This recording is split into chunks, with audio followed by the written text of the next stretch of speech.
to the Truth Uncompromised Show. I am your host, Rhonda. Join us every Thursday at 7 p.m. Eastern Time. Truth is peace. Truth is freedom. To love, live, and be. We are Truth Uncompromised.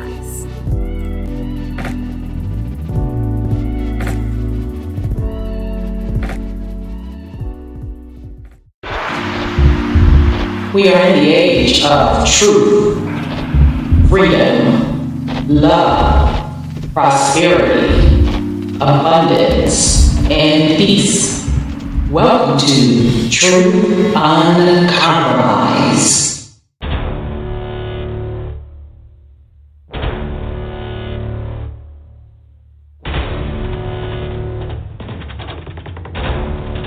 You have entered into a dimension of truth. Time does not exist, and illusions are shattered. The journey of truth is intense. The journey of truth will set you free. Consider this a warning as you enter the dimension of truth uncompromised.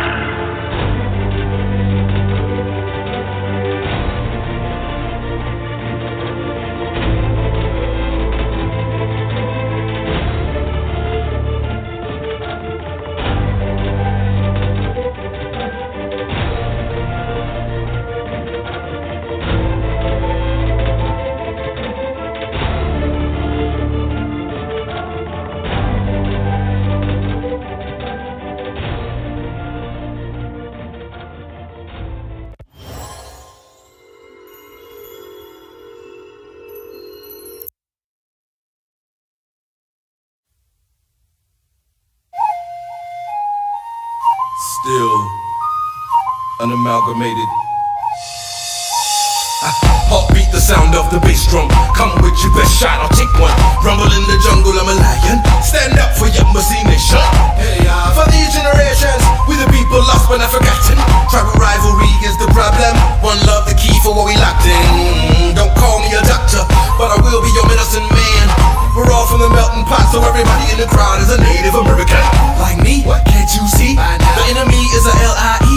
One family tree we are. The truth is like smoking Joe, and so far the bigger they come, the harder they fall. Bring on the giant, I'm ready to brawl. No giving up, flowing in my veins. Like a champion, I feel that I will never surrender. Born with the soul of warrior, I will remain a contender. Born with the soul of warrior, I will.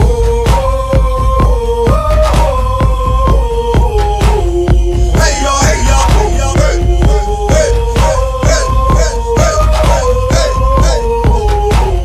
hey, yo, hey yo, hey yo.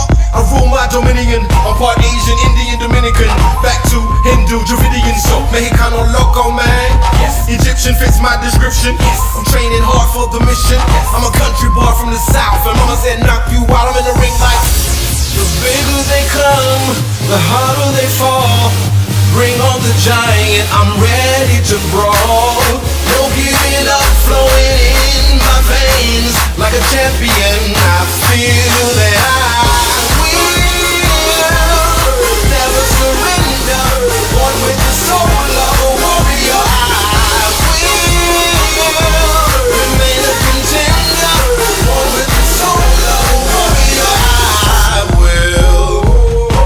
If you're down for one love and one people, let me hear you say, hey yo, hey yo, hey yo, hey, hey, hey, hey, hey, hey, hey. One finger in the air, hey yo, hey yo. Somebody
All right, family. Welcome to the Truth Uncompromised show. I am your host, Rhonda, and tonight is Thursday, November 2nd. We have a great show planned. We are on episode 31. Yeah, 31 in our series, Universal Language Codes and Symbols. So if this is your first time joining us, welcome. The purpose of this series was a couple folds. I definitely started the series wanting to introduce the family to the basics of metaphysics and also introducing core basic spirituality principles. But as these series usually do, we also add some additional information. So we literally went on what is the difference between what ego really means, because it's not what most people think it is. It's much deeper. So we went into the difference between what is ego, what is soul, what's the purpose of both. We even got into, because kept speaking to me, so I had no choice but to get into it, kind of traumas that we have experienced on the planet and how that impacts really everything in your life. So if this is your first time joining us, I highly encourage you to go back to some of the first episodes where we go over some of those core fundamental principles on metaphysics and spirituality. All right, so with that said, we're going to go ahead and get started. Let me give a shout out to the YouTube chat family. So shout out to son Scotty, shout out to sis Thelma, shout out to sis Mohawk and I am, shout out to Mr. TD, let me see them. Shout out to Mother Queen Ottawa, shout out to sis Sandra, shout out to Brother Dez. I think I got everybody in the chat, and then shout out to everybody in YouTube that's watching. All right, so before I bring you on, sis, those that have kind of been on the spirituality side for a little bit, and the melanated, aka Black community, you may be familiar with the brother named Brother Panic. I got coming down my feed this morning, Brother Will Kapoor, shout out to Brother Will out of New Orleans. That's my boy. We go back. I saw on his feed, him saying rest easy to Brother Panic. And I'm like, oh, wait a minute. So I'm like, Brother Will, wait, what? They had to make sure, and I don't like starting rumors. And he's like, pretty much, yeah, sis. It was released by his people. So, condolences and, sending hugs and kisses to Brother Panic's family, his wife. So if you aren't familiar with his work, he does have a YouTube channel. I know I'm telling y'all, back when YouTube was really kicking up live, he used to do a lot of lectures. I would listen to his stuff. He's like a protege per se of Brother Bobby Hemmett. So shout out to Brother Panic. Those of us that know, we know what it is. You did great work. You talked about a lot of deep stuff. So you was on your stuff, brother. So, of course, wishing you well in whatever new adventures that you choose. And again, condolences to his fam, his wife and loved ones. So shout out to Brother Panic. All right. So let me bring on sis. And then we'll get started. And y'all, every time I get ready to get on the air, let me hit record, because I be the main one. Recording in progress. Yeah, Brother Panic was like, he don't want shit to do. He up, deuces. And I'm like, damn. that's what really, really made me start tuning into him. Cause I'm like, he get it. He just like, he done with this bullshit. So yeah, he made it clear. He ain't coming back in this mofo. He would put stuff out there raw. And he was way ahead of his quote, quote, time on a lot of stuff. And I know a lot of things he said, people didn't get. But yeah, he was adamant about that. He's like, been there, done that, got the t-shirt. So job well done, brother. You could do what you want to do, although he was doing what you wanted to do anyway. All right, so let me bring on Sis. I think you're open, Sis Sandra. Yep, there you are. Peace and love, Sis. Peace and love to you, Sis Rhonda, and to the family and to the chat. Yeah, good to hear your voice. And to Brother Panic and his family. Yeah. They said the simulation is ending in a couple of years anyway. It's up. Shit, deuce. So you might as well. Yeah, he like, I'm on up. the way. Right. And Brother Panic was the first one that totally changed my perception of the Wizard of Oz. Because when he gave that breakdown that it was really about your chakras, and he went through each one of the characters, pretty much saying what the chakras, what chakra they represented. And it was like, Dorothy really working through her Kundalini energy. And she had to go within. You get it? She had to go within. She had the power all along. I was like, now that's cold. That's some cold shit you did there, brother. Yeah.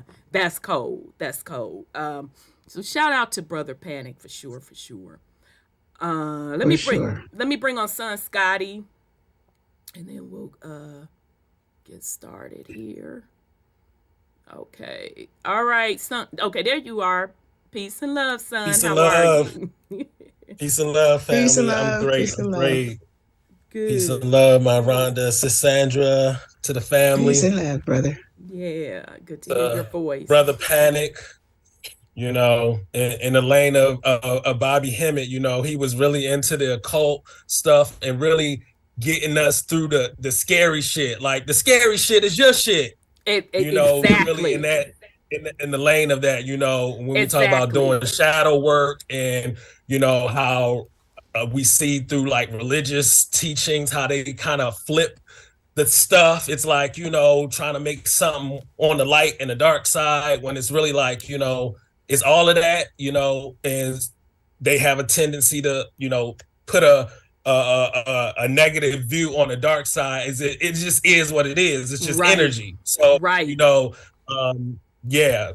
rest in power to Brother Panic. Because he really, like you said, he said things. It was in a no filter type of way because those energies, they don't got time for the bullshit. Exactly. Like, they like, oh, you better get this while I'm here now, because I'm not coming back another time to tell y'all niggas this again. Right. He was a straight shooter with it. And that's why I kind of gravitated towards Bobby Hemmett also. Plus Bobby Hemmett, he has like a humor. And I used to be and I've never seen Bobby Hemmett live. Like I said, this was back when YouTube was fucking worth something. Just, people posting them old lectures. So I like that, give it to me straight. And if you got a problem with my delivery, then this isn't for you. So yeah, shout out to both those brothers. And people can say what the hell they want to say, but Bobby Hemmett and Panic, they were the first ones. Bobby Hemmett came out the gate breaking down that Baphomet. And then, Panic came, and added on to that. And I saw a picture where people were posting a Panic, and he had his Baphomet, like emblem, like a chain with the Baphomet on it, and I'm like, see, he was about that motherfucking life. He knew what he was talking about. So you know you doing you, brother. You did great work. Like I said, he was ahead of his time, just like Bobby Hemmett was ahead of his time. Because, as a matter of fact, stuff that Bobby Hemmett said in the 90s, now that shit is coming to fruition. And I just kind of chuckle because, because some people don't have integrity. And they want to sit up here and be like, yeah, because I got it from the ancestors. They be straight the fuck out of Bobby. Like, we ain't seen the videos. Can't pull them up on YouTube. Like, did you cite your sources on that? Right. That's what I want to say. Cite your motherfucking sources. Because that's Bobby Hemmett right there. You use a damn lie. Exactly. So he was way ahead of his time, because I literally saw them lectures from the 90s when he said shit was going to go a certain way, and he's been right on schedule. I'm like, yep. Oh, and them brothers, they will give you a list of books, good ass books from all different types of genres that just like, whoa, I wouldn't have never been able to just stumble upon this. Like, thank you for the literature and the ability to take these like esoteric occult things, archetype symbolisms, and like apply them to like how he did the Wizard of Oz, like in real life, how we see these things like manifest in real life. Very good at pointing that out. Absolutely. And a lot of people that they're calling quote quote master teachers, I really didn't get so much on the history side with the master teachers, and thank God I didn't, because either they didn't know or they were being gatekeeperish, but they muddied the waters big time. But on the spiritual esoteric side, I have to say that who they were calling master teachers back then, like in the 90s and stuff, they did a really good job. And then, shout out to like the Bobby Hemmets and the Panics and them was like, brothers, y'all gonna have to make way for the sisters, because the divine feminine energy is swinging back into effect. So they were like way ahead of their time. So, much respect to Brother Panic, Bobby Hemmett. Everybody know how I feel about Bobby Hemmett. And then I was about to say, yes, especially when you said that, because both of them some cussing motherfuckers. Right. So I'm like, I know I be MFing. And then Bobby, I heard him say that, these are like spiritual words, like with the spirituality, how they take these negative things and make them like, oh, it's the dark side, it's the devil, it's Satan, it's this and that. It's like these words, like we know, hold a vibration, hold a resonance. Sometimes the right energy is you one of them needing a cuss words. Right, because I be meaning what the fuck I say. I really do be meaning that. Yeah. And you try, and I do have a very soft side to me. Because they go together. They do, but when it is what it is, it is. And the grotesque. It's like the tantric. You gotta put them together. So like, a holy word has both sides, Absolutely.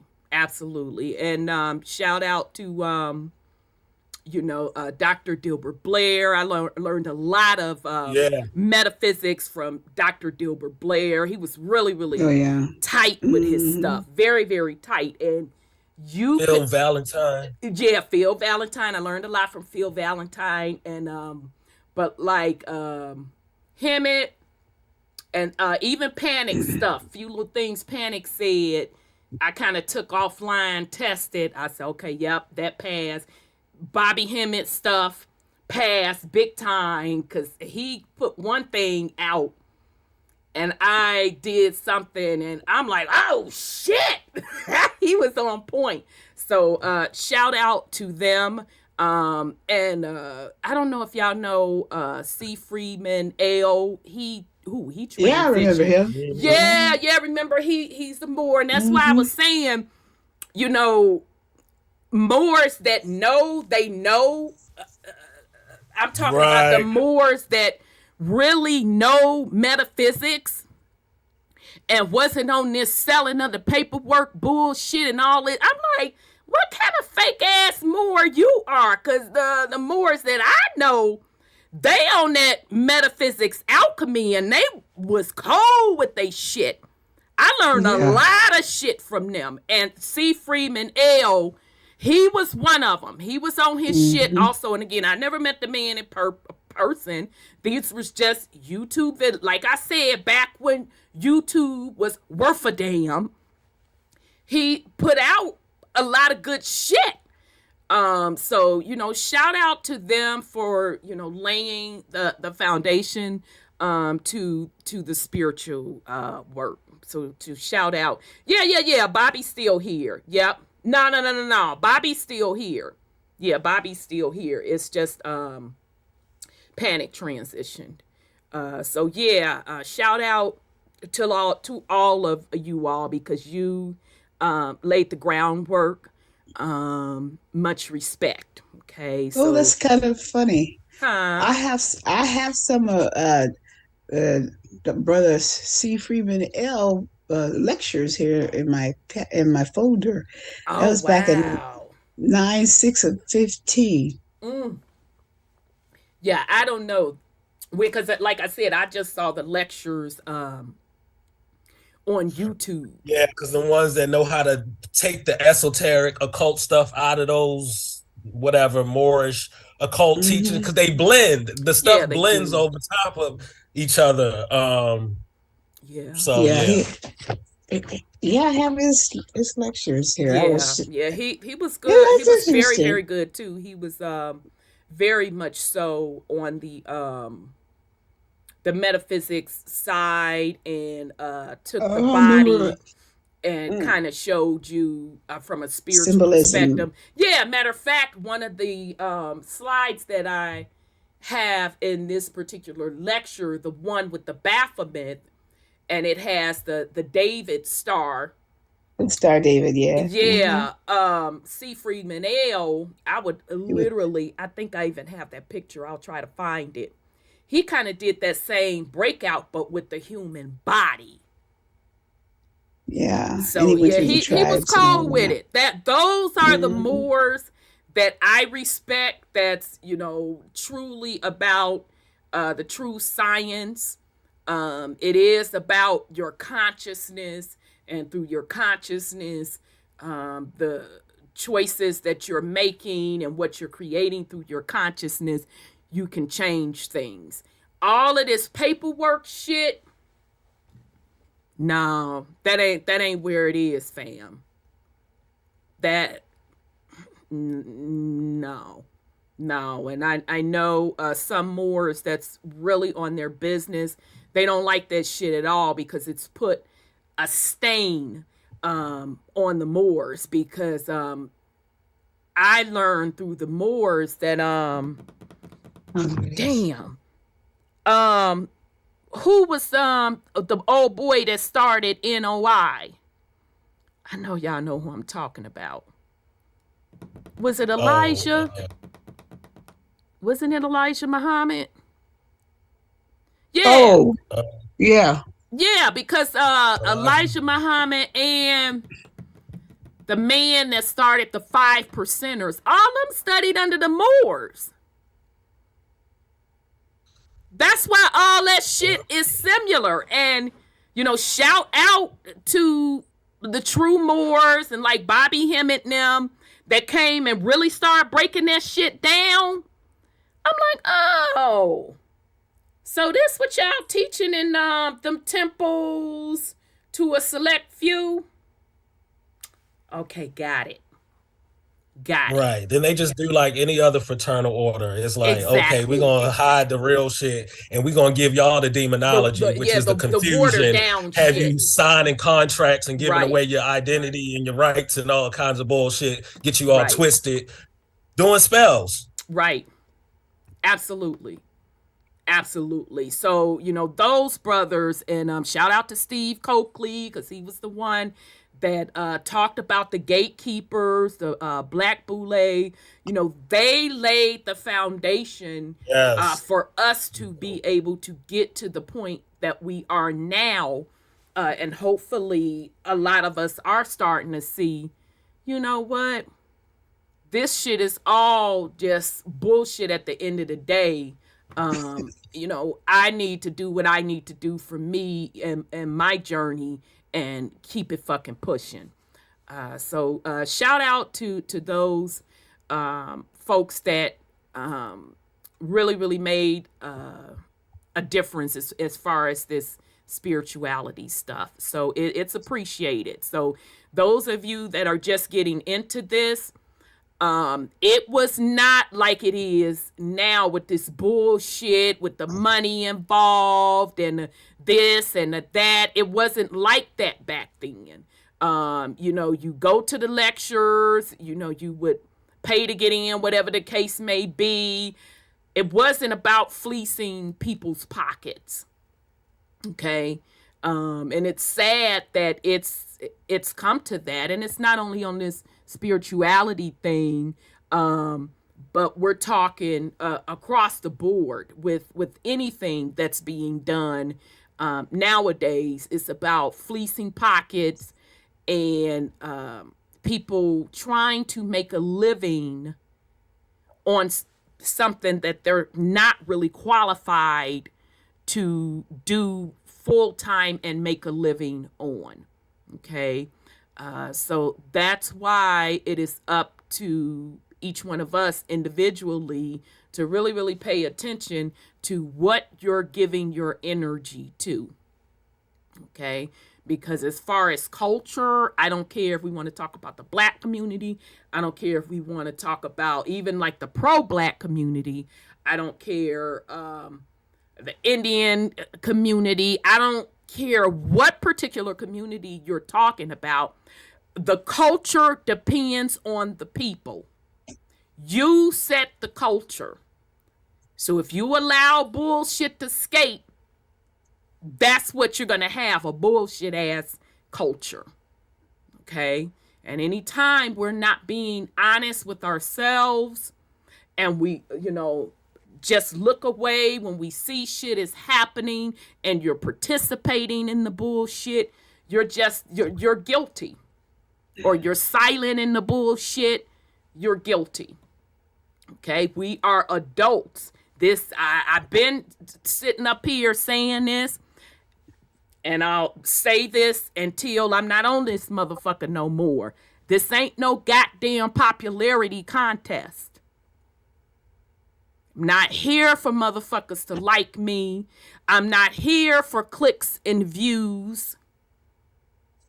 I'm not here to, be that quote, quote, empress or be that bad bitch. However people want to label themselves to put on that ego mask, because that's just what the fuck that is.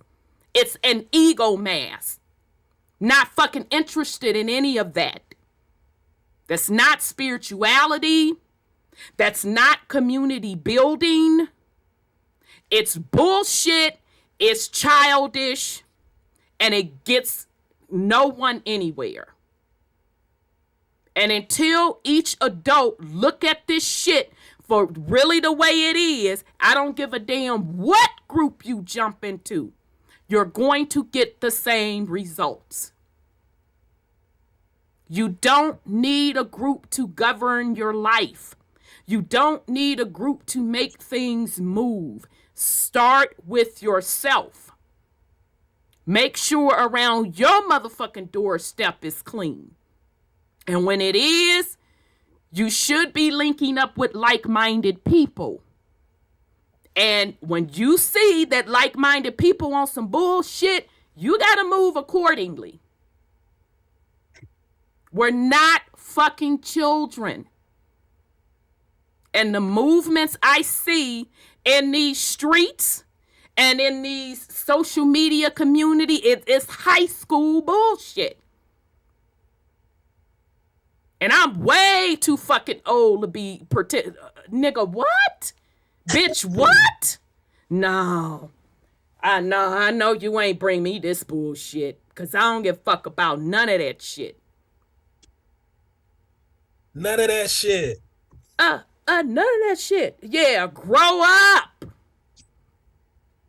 Shit. Oh. But anyhow, can I add something then about so Elijah Muhammad? Actually, he wasn't the founder of Nation of Islam. He just became the leader at one point, or he eventually became the leader of it. And then because I had remembered somebody had talking about this, but it was the dude Wallace Fard Muhammad who started it. It was Wallace. Is he black? Wallace. What is he? He looked mixed to mulatto. What is he? Jewish? Like he just came in. They studied under the Moors though. That and the 5% man. I can't think of the 5%er man. I know who you're talking about. They all studied under the Moor because the 5%er man, to me, the 5%ers ideology is very close to the Moors ideology. The true Moor stuff. That's why Clarence 13. Clarence the 13th, but somebody gave his government name. Got it written down somewhere. Oh, Clarence Edward Smith. So, yeah, and I was like, what? Because I didn't know any of that. I'm like, shut your mouth, child. They ran that shit down. Yeah, they studied under the Moors. It's giving black European. No, black European is coming out of them fucking secret societies, but... Right, that was my point, because like we just had this ambiguous dude start up this whole movement, and then you have like this dude...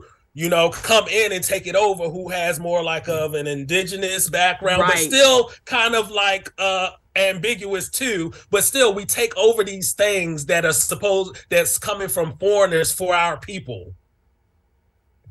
Right. From the jump, it's some bullshit. And we kind of, if we don't do our history and look back and see like, what was this jumping off point of this? You just, consented to some shit that wasn't even really for you. It was some shit to hold you back or to limit you or to surveillance you. Some bullshit. Right. Yeah. No, 1000% agree. 1000%. Was that Master Fard Muhammad? Yeah. He shit. I know. Shout out to Sis Divinity, because it's been many, many years ago. We did a drop on that. But yeah, it was interesting stuff. I didn't know that that camp came out of the Moors. So any of the younger folks, if you're studying under one of these schools, do your research. Because I'm telling you, if you're going into like Moorish science, Temple of America and all of that, be careful, because each set per se, they're doing something different. But the Moors that I originally encountered wasn't like that. It wasn't about that religious stuff at all, to be honest. It was literally like on the serious spirituality side. Okay, so please do your research. That's under, whether you going into NOI, whether or not you going into the women beaters ones, Hebrew Israelites. I know y'all gonna be upset. I don't give a damn, but y'all on some wild shit. Most of you need some lead in your ass with that bullshit you be talking. But child, that ain't me. Everybody got a little group, and this is the thing, how these Hegelian dialectics work out with the whole black and white thing. So everybody in the so-called black or whatever African American community is always some group that's created to lead the people. And, it always got something to do with our race, black power and civil rights, for the people, Indian rights, this, and all this type of stuff. But like, it's only for, it's only because we've been like oppressed in these ways that we can get away with having these like groups that's like popping up to lead the people. You know, you need a messiah and you need a group to lead the people because we all think one way and we're all alike and we all have the same history and genealogy. And it's like, that do not make sense. Like, no other group of people have something like that. It's literally based on, it has to be based on something so very specific that you roll up under. If it's something very general, you know it's some bullshit. And when it's some bullshit and it's very general, you get a lot of people believing it's bullshit, and then you end up under like a cult mentality, some Nazi shit. It never always really makes sense. And we've seen it. I mean, even in my little short time following on the spirituality side or the conscious community side, every last one of them shits turn into a cult, especially over the last 10, 15 years. And it be some sick shit.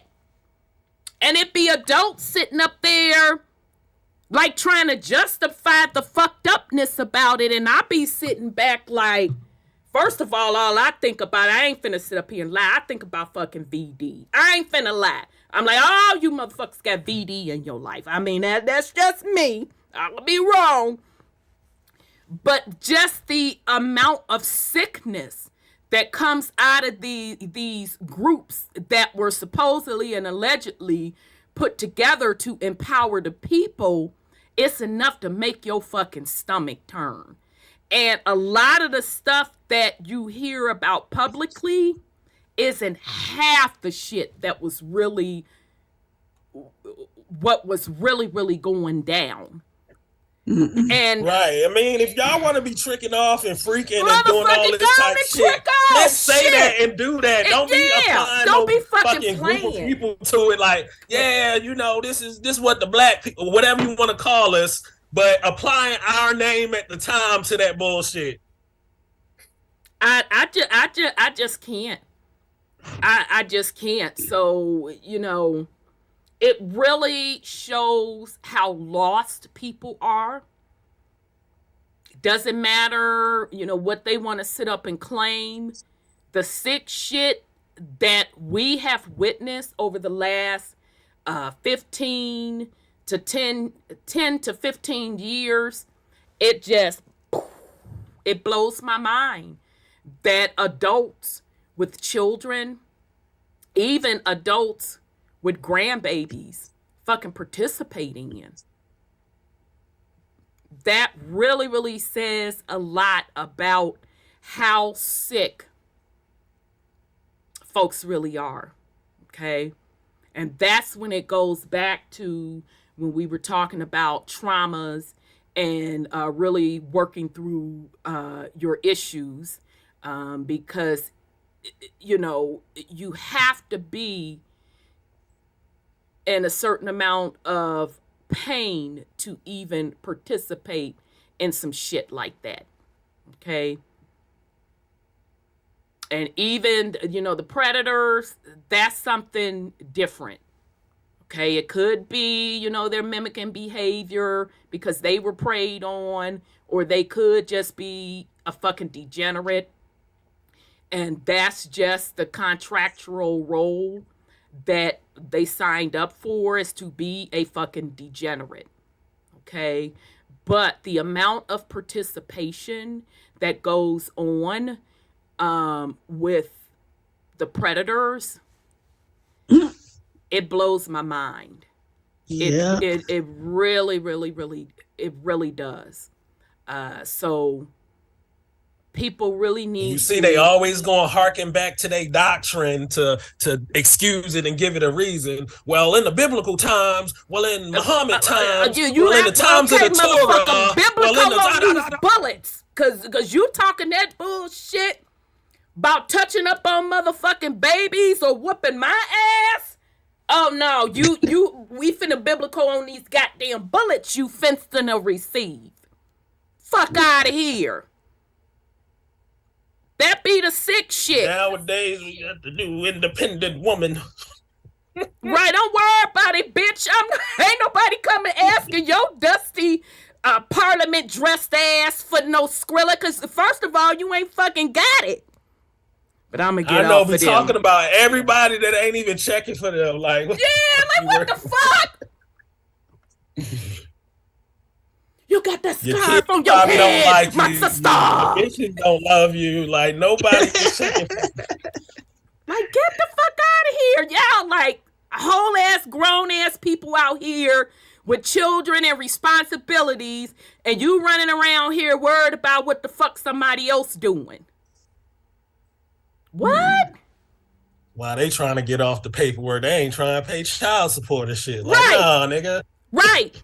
Welfare threw me out the home, but I'm selling this paperwork to get out of child support. You funky motherfucker, which one is it, bitch? And y'all let that shit fly? Nigga, first of all, let me tell you one goddamn thing. You bring up welfare to me, the conversation is done. Cause you a low-level ass nigga. I don't fuck with welfare. Fuck wrong with you round this because bitch.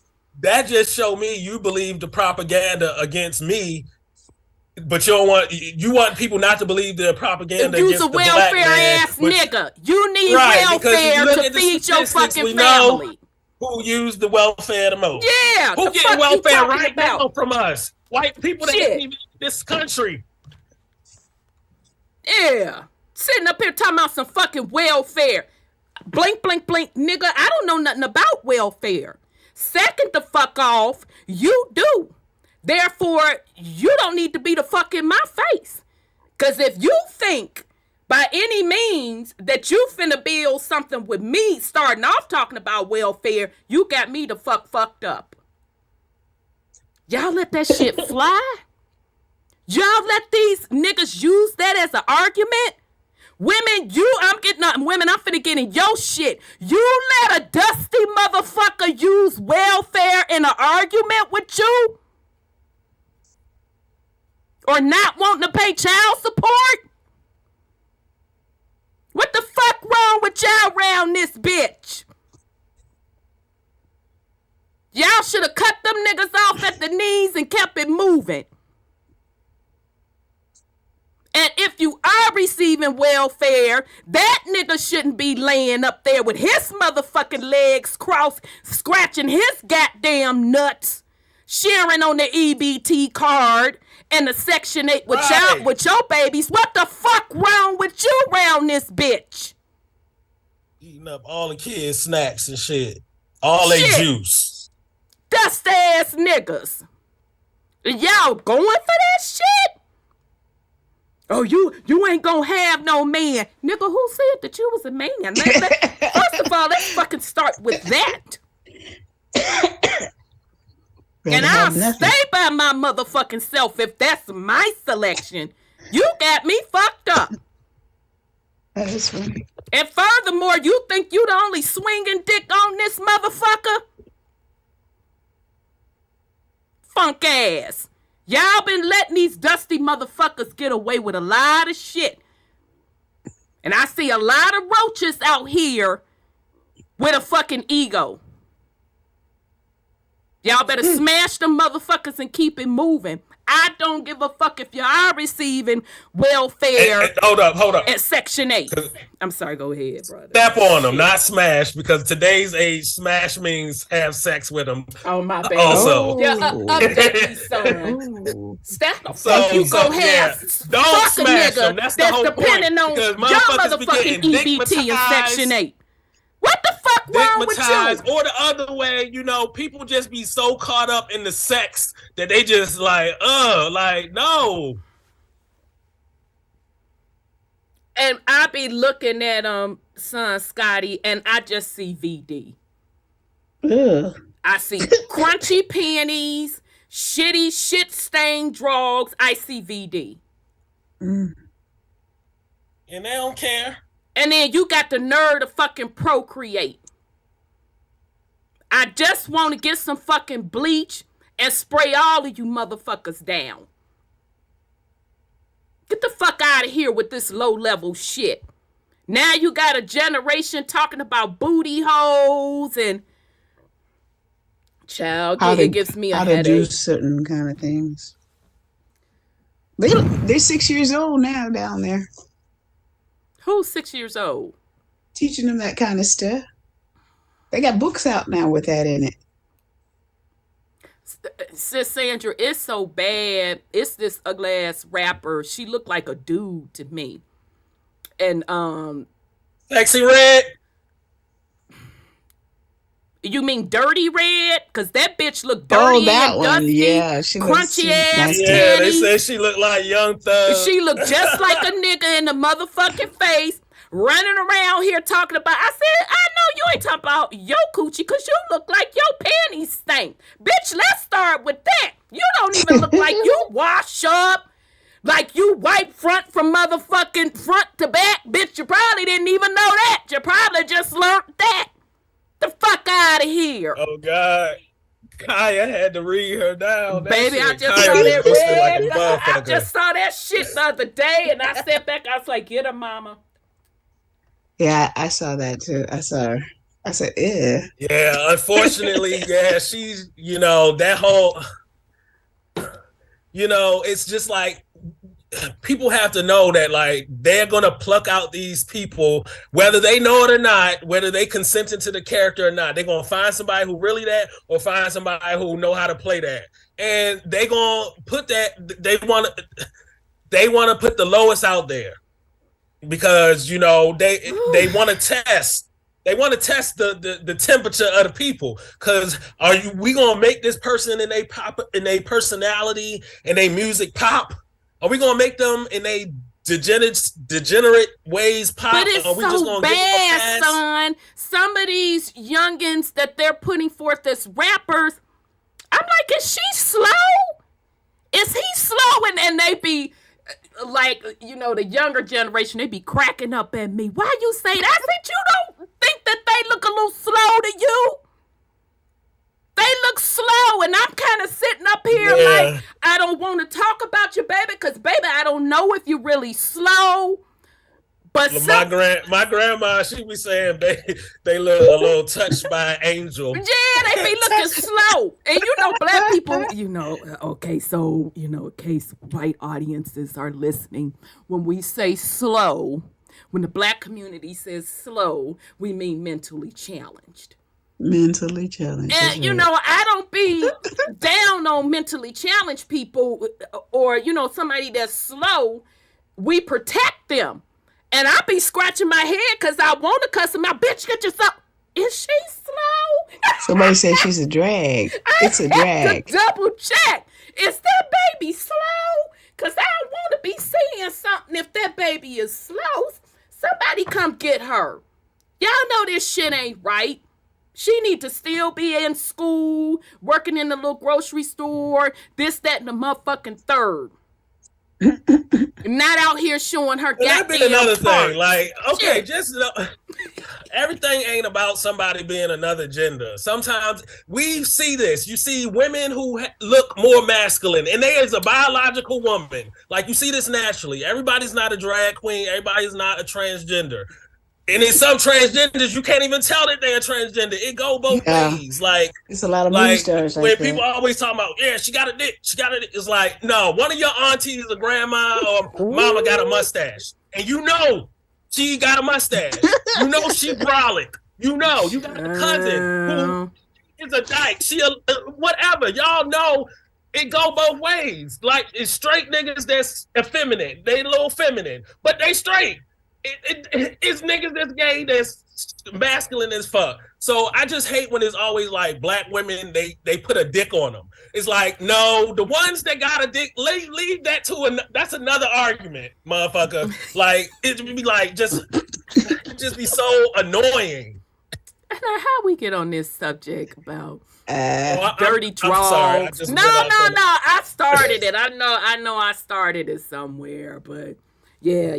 I'm gonna sit my old ass down. Like, it's motherfuckers out here that's claiming shit and out here fighting to claim it, and y'all putting it on somebody else that's like, well, what the fuck I got to do with being that? Like, I'm just out here being fucking sexy red. Like, how I get a dick? Oh yeah, yeah. I'm just, baby. You look slow too, and that is just TT Ron. Ugh. You look slow. You look like VD is in your life, and you look like your She drawers talk is about that in her crunchy. song. She got gonorrhea and You all that type of shit. lying, you lying, you lying, you lying on that. I can't Yes, even her say that lyrics are word. very much You in the realm lying. of like Sukihana and all this. It's like people like took Lil Kim and like just amplified it to infinity. It's like And I everything told them they was making a they mistake talk with about that. everything. Everything is a Wait a no-go. minute, They cause we eating not finna niggas' allow that asses. slow baby with the They crunchy talking about they panties. booty holes. They eating niggas' asses. They doing everything. These Yuck. They talking about they sexual venereal diseas, they they STIs, saying they they got VD. Because back yes, in the day, yeah, it was just motherfucking VD. What? Too much specifically stuff out there now. sexy red. Way more than that. Well, in her defense, she telling her, you come around this way fucking with me, you fenced to get burnt. Child. And that baby looks slow. I'm sorry. Her and the one that looked like the Cabbage Patch doll, she looked like she got Oh, Down syndrome. I can't think of the light-skinned girl. I can't think of her name. I know y'all know who I'm talking about. As soon as I saw a picture of her, I'm like, that baby got Down syndrome. No, that's such a who? Child, who? Who? Cause she looked like she got Down syndrome to me. The light-skinned girl with the curly hair. I know y'all know who I'm talking about. She Oh, Ice Spice. yeah, somebody, Nigga, y'all, Ice Spice got Down syndrome. she looked, now come on, y'all, stop fucking playing with TT. She looked like she got Down syndrome. I don't be Like, knowing who these people are. I'm like, oh, that baby got that. Oh, it's a rapper with Down syndrome. They laughed at me. Who you talking about got Down syndrome? They laughed and laughed, and I was dead motherfucking serious. Because I thought it was a beautiful she a thing. baddie. She showing her panty.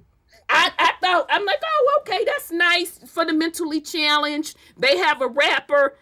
Baby, they was laughing Oh at me. my No, God. she a rapper. I said, this I baby can't got unsee Down it. syndrome. What the fuck you around here talking about? She don't. No, she don't, Amy. I said, Oh, Lord, Krishan Rock. Now she Lord, really they is taking got something advantage. wrong. That I'm so tired and so mad at that whole Krishan Rock Blueface, the babies and this and that and the oh God, please bless them, Jesus, I Jesus. can't do it. It gives me a motherfucking headache. If It ever you does. needed to be real, show up and put a healing on that bloodline, I ain't both putting the sides. healing on the motherfucking thing because they toxic. They just need to go on and just transition the fuck on out. Shit. Fuck them. I But they feel keep sorry for having the babies. babies. Yeah, I feel They sorry keep for the having babies. babies. I'm like, The babies oh keep Lord. coming. Yeah, but I'm sorry. They most of them look slow to me. I'm sorry.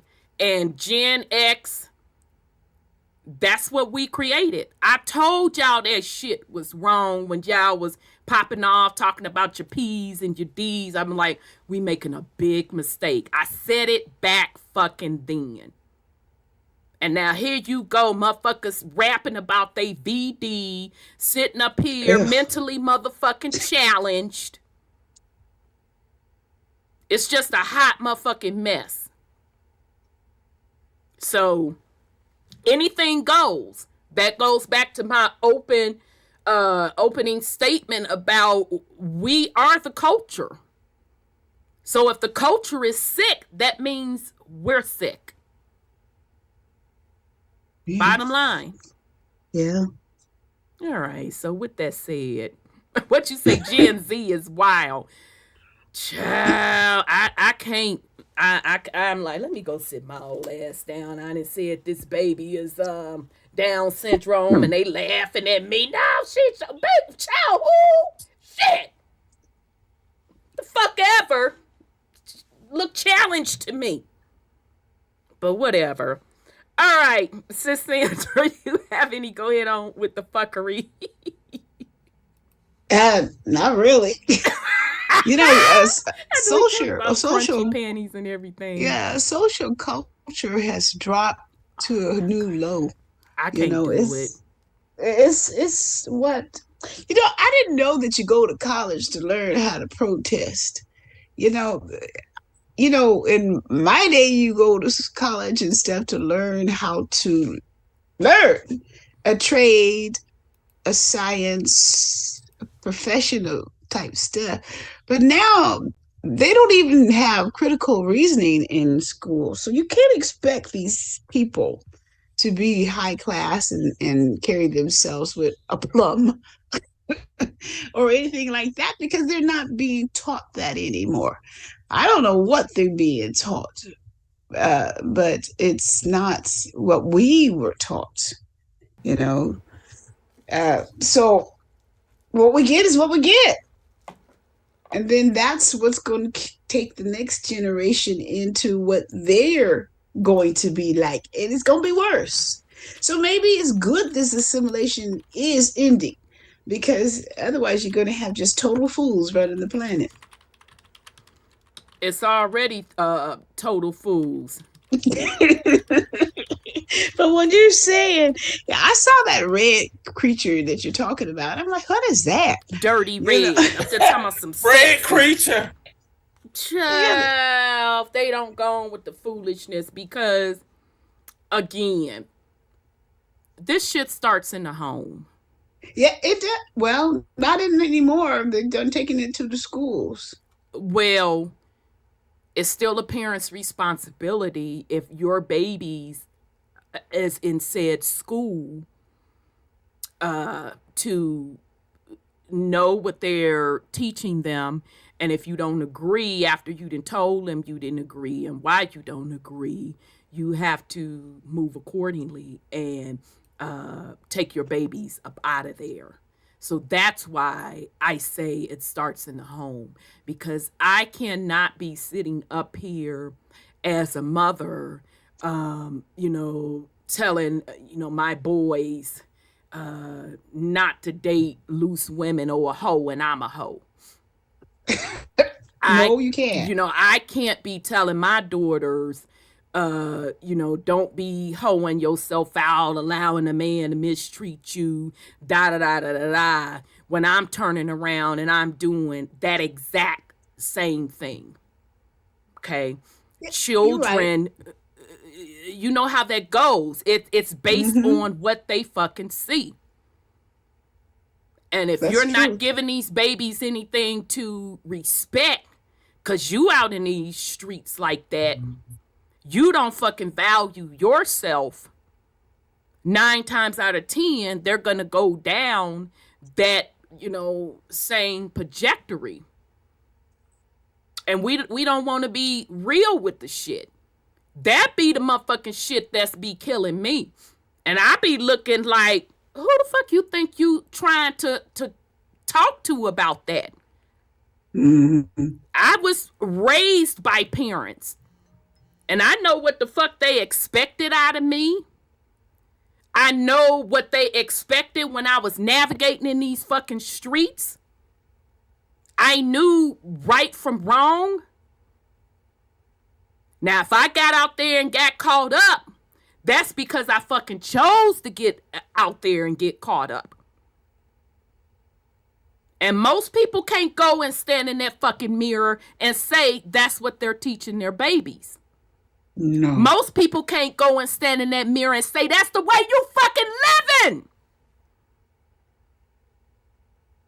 So don't come to me talking to me about fucking culture. We are the culture. So if the culture is sick, that means we're sick. We're not being real with each other. Going out here partying and kicking in it, this, that, and the third, that's for the teens and the 20s. 35 on up, motherfucker, you won't notice. You don't get to play them fuck ass games no more. So people can, miss me with the bullshit. You have to be living it before you can turn around and teach your own babies. Because they already don't want to fucking listen. They really ain't finna respect you if you ain't doing what you supposed to fucking be doing. Because these babies today, they're pretty bad. They be like, I ain't finna listen to you. You ain't even doing it. So miss me with that. So yes, that's all I gotta say about that. So anyhow, so no, go ahead on with the fuckery, sis. No, I went down memory lane too. I have a folder I just found, and Dr. Valentine was in there, and a brother, whatever else was in there, C. Franklin, and all of them was in here. I used to listen to them all, and they do more structural metaphysics about what things really mean and symbolism. And so I'm kind of surprised we were on the same page with that, because I did that this week. Yeah. I found my notes. Cool. Yeah, it's good, but what are they being taught at home now is what the product is they get out there on the streets. And Hollywood is, and these games have their attention versus anything else. This folder is full of notes from 2015, 2016, but you won't find anybody that's young who cares. I don't hear that. And I was going to say, I'm sorry, go ahead. I just wanted to add in, we keep saying like taught at home, what we taught at home. Most of them, they ain't getting no kind of teaching either way at home. They getting sent to school. That's what's being taught them. Mm-hmm. Whoever they friends and what they hang out with, what they watch on TV, what they listen to, and kids are creating their own culture, their own self. It's good that they creating themselves, but the options that they have to choose from is heavily negative influence. So it's not like, the world is just out here ready to make them be the best person they want to be. No, it's not like that. And at home, it's not like, this is not every family. But in the cases that we're talking about, like, they may be looking at their parents and what they're doing and all that type of stuff, but a lot of times it's like they not getting taught anything specifically. And then on the worst case scenario, they are being put on to the degenerative lifestyle. So it's like, I totally get that, and it still boils down to personal accountability, because you can be born, like we seen it, you could be born into your mom is, struggling with addiction, your dad, you never seen them or something like that, and you raised yourself and you good. Because you just had that sense. Your grandmother stepped in. Oh, you had an older brother or somebody who, like, y'all both was cool. Like, and so this is not to say everything is on the parents, because sometimes you go the other way. The parents do their best, and the kids still go out there and do whatever the fuck they want to do. Yeah, and that's on them. So even when we say like the kids, they born into these families and stuff, like it still comes down to personal choices and accountability and responsibility, and like how do you want to exist in this world? Because even when you're a child, you're gonna be able to make a decision like, I see my parents doing that, but you're not maybe go through this thought process, but something's going to tell you, do I like that or not? Right. Nah, I don't like my parents because they doing weird stuff. I totally agree. And it seems like, in some cases, not all, because every thing is on an individualized basis. But in some cases, when you have a child that has fucked up parents, and they come out like, out of them, they got that shit out of the mud. It was just something in them, that I call it that old soul wisdom kicking in, and they like, nah, I ain't feeling this shit. I know what I'm gonna do. But I totally agree with you on that. Here's my whole point. You're bringing seeds. You know, there's a lot of you crust ass motherfuckers want to talk about your seed, until it's time to do some motherfucking work and put some motherfucking money in it, nigga. But I'm gonna put that to the side. You choose to bring children into this realm, you're fucking responsible. Okay? You chose to take on that responsibility in your particular soul contract. You're responsible. All right? So you do have stake in the game on your particular records. Okay? Because with that childhood rearing also can create a lot of trauma. Mm-hmm. And in you done already made a contract exactly to be responsible. Absolutely, you made that motherfucking contract. You immediately renege on that contract, like you just putting yourself in bad karma. The Akashic Records is taking tabs. Absolutely. And if we want to keep this shit all the way funky, it's gonna hurt a lot of feelings, but it is what the fuck it is, okay? A lot of you men that walked away from your family, you know, don't matter what happened with the broad. First of all, if you felt all that motherfucking way, you should have fucking wrapped it up. But you don't get to just walk the fuck away and think you finna skip off into motherfucking la la land. And you get to go repeat that pattern over and over again.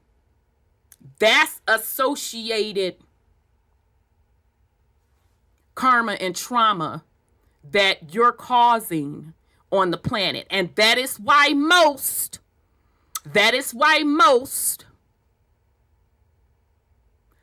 do not live long, or they wind up homeless.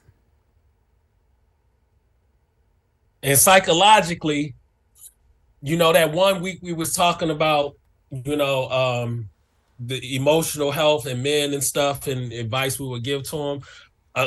Psychologically, a lot of people, when they go back to it, it'd be like mom or the mother or father issues. Yep. Like it goes back to the parent issues. Absolutely. Like something with that. Absolutely. And we're not. And because at some point we stopped taking serious bringing, you children know, into the realm. It was just like, you know, like just, you know, willy-nilly. Yeah, it's like, oh, well, you know. And even if it did happen willy-nilly, it'd be like, okay, you don't even take, like, you got 9 months to, like, get yourself ready. It's like, and they still don't. Yeah, because I'm still not understanding that y'all not even together, but all of a sudden you having a baby. Nigga, what? Fuck y'all around here talking about? I'm confused. And people want to run around like they don't know what the issue is. Is you fucking kidding me? You got idiots running around here talking about single mothers. We don't want to look at the shit for what it is. It's a sick culture. It's doing things, serious, important, lifetime, generational things, soul ties things without no fucking forethought. So I say, and I say again, if you bring little ones in this realm, motherfucker, you on the hook for that.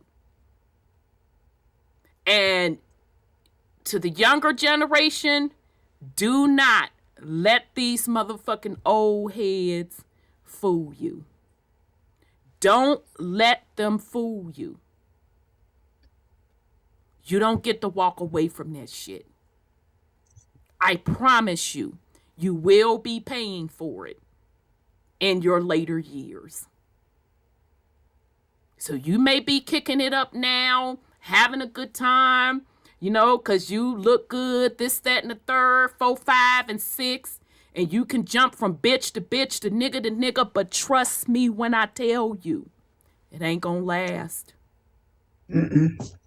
Never does. And you will be one of the ones sitting back talking about how a nigga ain't shit or how a bitch ain't shit. But when we look at your motherfucking resume, oh, really? So you say that niggas ain't shit. But your resume said that's a motherfucking lie. Now, bitch, you wasn't shit. You say bitches ain't shit. Oh, wait a minute. That was a nice, sweet person. But you fucked over that person. I guess they wasn't shit, huh? Oh, no, I made a mistake. Oh, okay, so you made a mistake one time. Okay, you saying that was a mistake. Oh, she was a whore, she was a whore, she was a whore, she was a whore. Oh, no, she was a good woman. You made a mistake again. And your reason for that was, oh, you still hadn't grew the fuck up. But you went and tried to play with somebody that had they shit together and you fucked over them. Okay, so now you got ain't shit people in your life. So your complaint is what, sir? Ma'am? I'll sit. What's your motherfucking complaint? No, what you put out is what you fucking get. You don't get to walk around on this plane and cause havoc and don't think that the chickens ain't coming home to roost, motherfucker, because they are. So I'm saying, young people, don't let these old heads fool you. Yeah. Don't let them fool you. Now, men, I'm specifically talking to you. Don't let these motherfucking old heads fool you. They can sit up and talk about Betty, Susie, shit. You can throw my motherfucking ass in there. It ain't what they telling you. Don't nobody want they motherfucking ass. Because they done fucked up their life. They toxic. They children don't want to be bothered. They grandchildren don't want to be bothered. Back child support eating that nigga in the motherfucking ass. He ain't got a pot to piss in and a window to throw it out. Don't let these niggas fool you. And don't let them give you no heartache story about how, oh, woe is me. They've been treated like shit by every woman that came in their life. They's a motherfucking liar.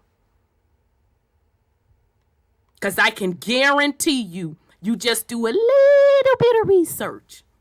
And you gonna find where that nigga got either a bunch of baby mamas or ex-wife or ex-wife or two that nigga wasn't doing what he was supposed to do.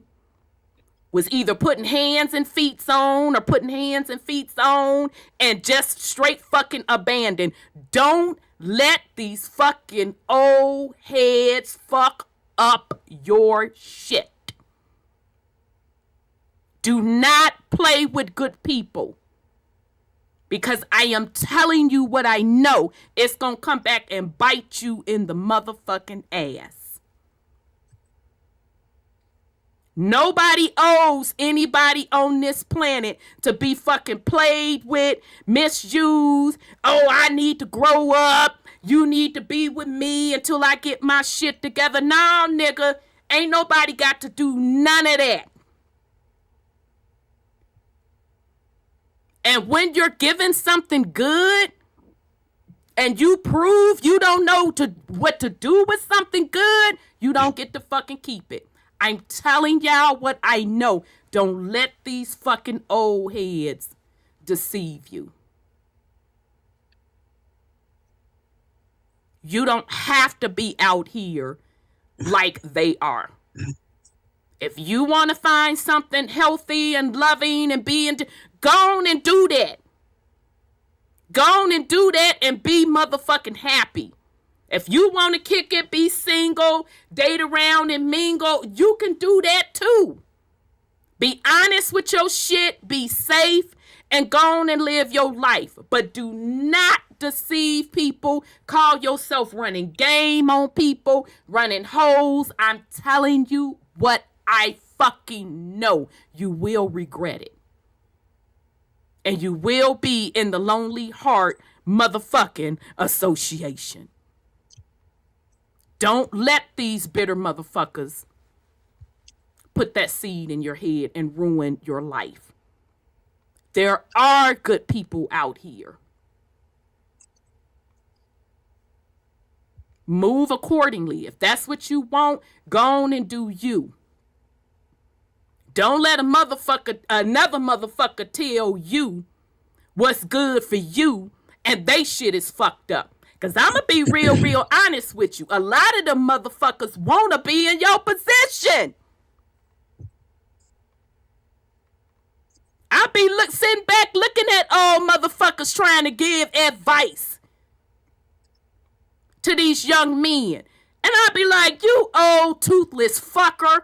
You can't get nobody in your generation, the next generation, or the younger generation. Don't let them fuck up your shit. If you want to do things because you want to do them. But understand when you do things, there's consequences to your actions. And it don't have to be. Because if you honest and people want to rock with you, then it's all fair. But if you moving in deceit, you running game, I'm telling you what I know. It's going to catch up with you. That's why Generation X have a lot of fucking men. They don't want to fucking admit it.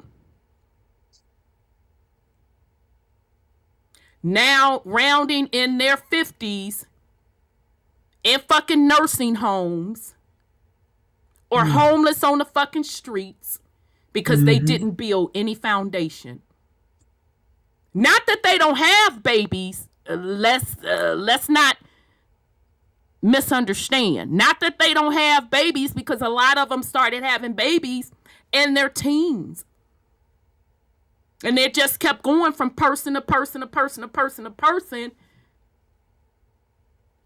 not building true legacy, because contrary to the lowest level roach ideology, having children is not a fucking legacy, nigga. It's what you leave and what you building. That's a motherfucking legacy.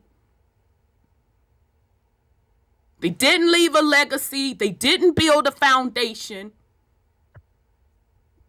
So they're getting back what they put in, which is nothing. Don't let these old motherfuckers fool you. If you want goodness, if you want to be around people that truly love you and value you, you have to put out the same thing. But if you think for any second you finna run game on them said people, yeah, you might get away with running game, but I guarantee you, give it 5 years. And don't get that shit 10 years. You gonna look back to see who is in what position. And I guarantee you that person that you was trying to run that motherfucking game on, that good person that you dragged through the mud, they shining and glowing. Don't do it. We know what we talking about. Some of us have lived it.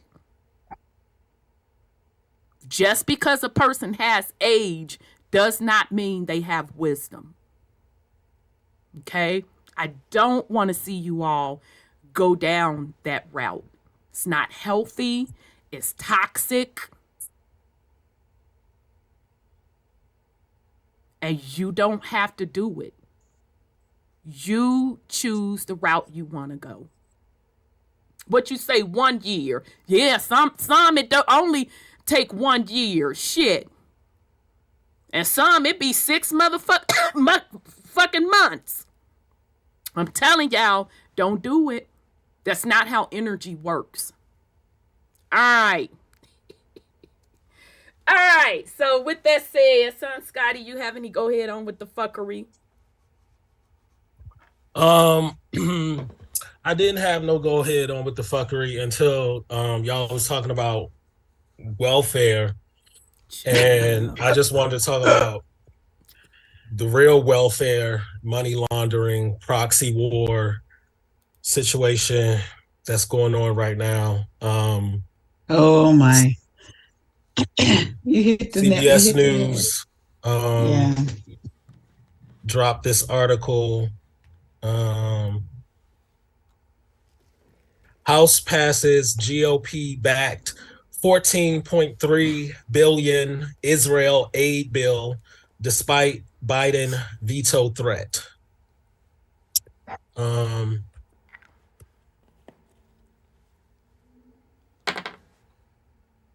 I share this? Oh, let me give you the rights. I'm sorry. I was hold on. Yeah, let's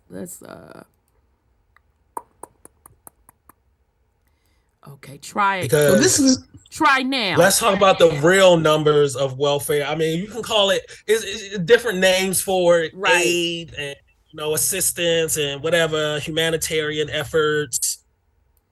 Okay, try now to share, and then I'll bring it up on the screen. Okay, I'll wait till you get it up. Okay. Okay. And then okay, hold on a second. Let me put it on the YouTube screen for the fam. Okay. Display. And just to show you how slick they are with the whole, like, these different houses in the Senate passing these bills for aid, when they have multiple little proxy wars going on right now, and just how they go about manipulating the numbers and how it's divvied out. Because I'm already thinking, like, yeah, this is hella laundering, and it's just like how they just setting it up to like cook the books. Mm-hmm. They're gonna cook themselves. Ooh. Okay, House passes GOP-backed $14.3 billion Israel aid despite Biden veto threat. And that sounds okay, GOP-backed 14.3, but then Biden vetoing. He all about giving the money out and the aid, right? Ukraine and Israel, they are friends. Yeah, and stuff, they got plenty of money to give out for these wars and stuff, but yet services are steady being cut. But I'm sorry, go ahead, son.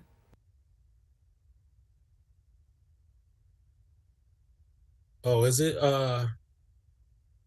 Yep, you displaying. You displaying. Okay. I think it is showing the Zoom. And it's like that's the yes. We seeing you. Yep. We see you in the article. Yep. All right. Washington. The House on Thursday passed a Republican-backed bill that would provide billions of dollars in aid to Israel, but left out funding for Ukraine and other national security priorities, teeing up a showdown with the Senate and White House over an emergency spending package.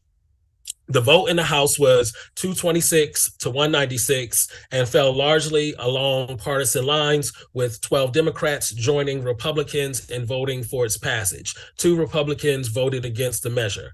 The bill was an early test for House Speaker Mike Johnson, who chose to pursue a narrower bill that would not attract Democrat support. rather than a larger package that many members across the aisle would have supported. So purposely went with the number 14.3 billion, very narrow for Israel, knowing that it wouldn't be supported across the aisle. The Democrats would be like, no, what is this? What is this number? The legislation is dead on arrival in the Senate, and President Biden has threatened to veto the measure. Democrats and many Senate Republicans oppose separating aid for Israel and assistance for Ukraine, border security funding, and other measures. So they don't want to separate the money for Ukraine aid and Israel aid. Just give it to us all in one big ass number package. None of this little just for Israel, give them a little 14. Mm-hmm. The White House has asked for $106 billion. Oh my God. Package that would include billions for Ukraine, Israel, and other programs. So just, we got the number 106, but just lump them all together. Ukraine, Israel, and other programs. Now, correct me if I'm wrong, because I don't want to lie upon nobody. But wasn't they fencing to shut down the government? And they had to raise the debt ceiling, or was that a Mandela effect a moment? No, it's about time to shut down. On the 7th or something, 17th or something this month. Okay, so they're broke. Yeah, they just be coming out of the woodworks with the billions. But you know what they're doing? One moment they be like, I ain't even got it on me. We about to go bankrupt. Right. I can't pay the light bill and the gas bill in my mama name. But you talking about 106 billion, Billy? Okay, November 17th, Niecy Pooh. 7th or 17th? Oh, she said 17th? Yeah, she said 17th. So y'all think I'm boo-boo the motherfucking fool? They have to borrow money now. Do you know? They've always borrowed that when they go raise that debt ceiling. That's why I did the series on Gateway to a New Economy, because I told y'all them interest rates was fencing to be raised. They didn't do it this time that they plan on. Yeah, they didn't do it this time because the economy is now taking a nosedive, so he's trying to quote quote even it out. But the point being, what I'm telling y'all, what you need to understand, when they say they're raising the debt ceiling, they're going back to Big Daddy to borrow more fucking money. Yeah, print fake money. Mm-hmm. Mm-hmm. Daddy Warbucks, because the war brings in the money, brings in the aid, brings in the laundering, brings in these people don't really need these monies. Let's tuck it over here for where we really wanted it. But yet, that would be like me. My credit is fucked up. You can't get no money. Really need to just go on and go bankrupt, because, bitch, you can't even make the minimum payments on none of this shit. You really need to go bankrupt. But then I'm going to turn around and say, bank, can I borrow more money? Bitch, what? But this is supposed to be balanced out because the IRS, they had that 187,000 armed agents. They already have the funding for that.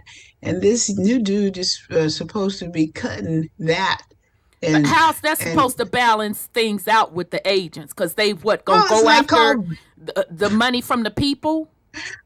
Borrowing Peter to pay Paul. That's what they call it. But here's the thing, though, what we've been telling y'all for years. Do y'all understand that the U.S. corporation, because let's be clear, baby, that ain't Rhonda's debt. That ain't Rhonda's debt. My nieces, nephews, them debt. My God's babies, them, that ain't our fucking debt. Yeah, but they trying to make it yours. It's not. I don't care what they trying to make it. It's not mine because let's say they're gonna try to put it on us. Do y'all understand what we're telling you? It can't fucking be paid back. Never. It literally can't be paid back. They know that shit. How the fuck is trillions? 33.6 trillion. How the fuck that's fencing to be paid back? Never. I want to go bring that up, but I've been looking at it too. So I'm trying to get you all to see, number one, that's not your debt. Because these words have energy associated with it. Now, baby, you ain't finna put no motherfucking debt/death on me. Go fuck yourself. I didn't create that bitch. That's on you.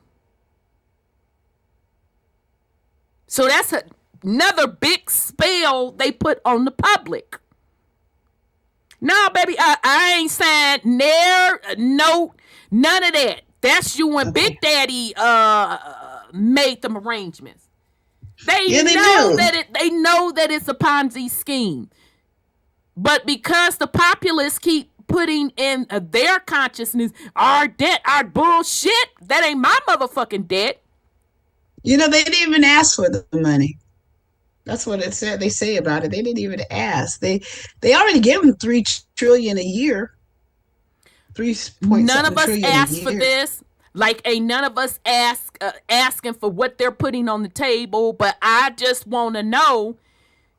Y'all said y'all broke and you need to put this light bill in your mom and them name. Matter of fact, the U.S. corporation's credit score went from A to B. So how the fuck you sitting up here talking about you want $106 billion for somebody else? We're trying to show y'all the games that they're playing. I'm sorry. Go ahead. Go ahead, son, Scotty. I'm sorry. Go ahead, sis. Well, they go to the UN and the Biden goes to the UN and he line item promises monies to these countries for various things he wants.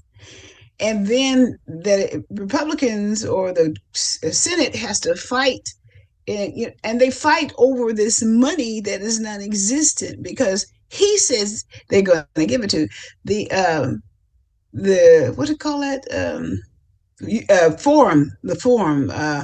He went there and promised $24.6 billion to Ukraine. Biden did that. $24.6 billion. And then they assigned Clinton and her foundation and Mr. as well to oversee it. Now, we know that ain't going to work, right? But that's what they do. So just to go back, I'm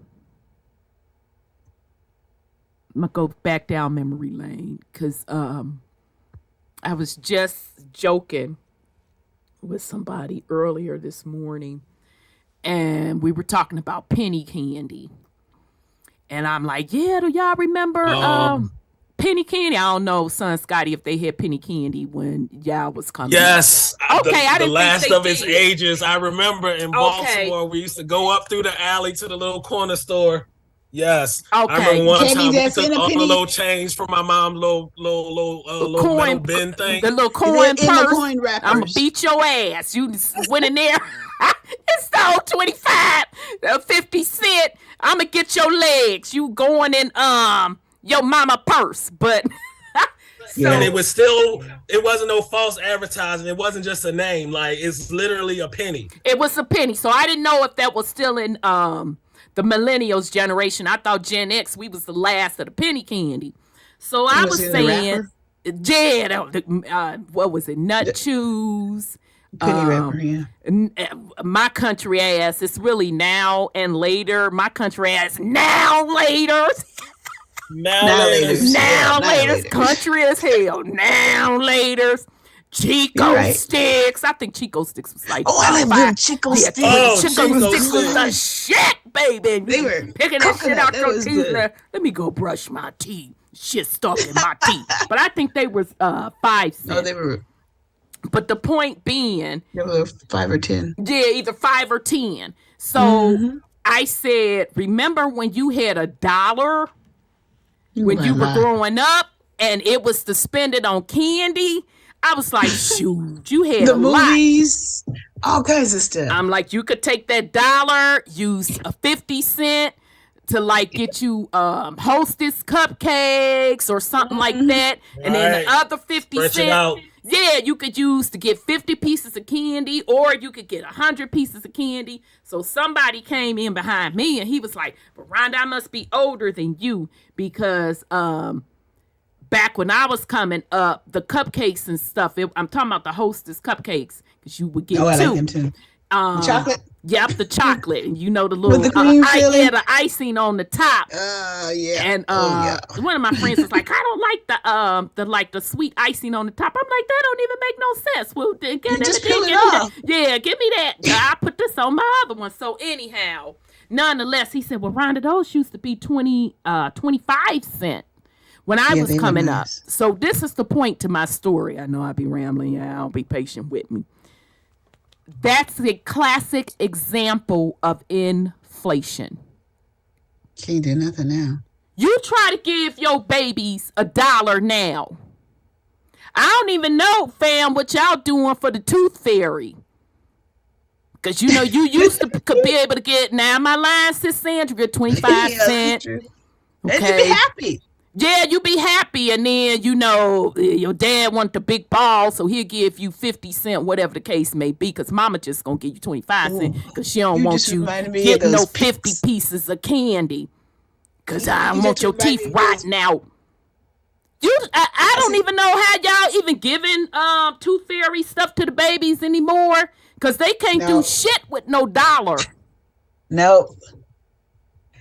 That's inflation, Rhonda, family.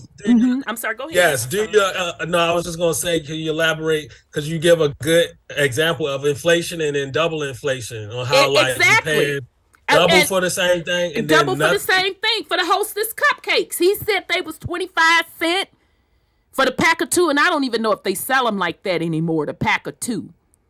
I don't know what they doing. Yeah, I don't know. But he used to get them for 25 cents.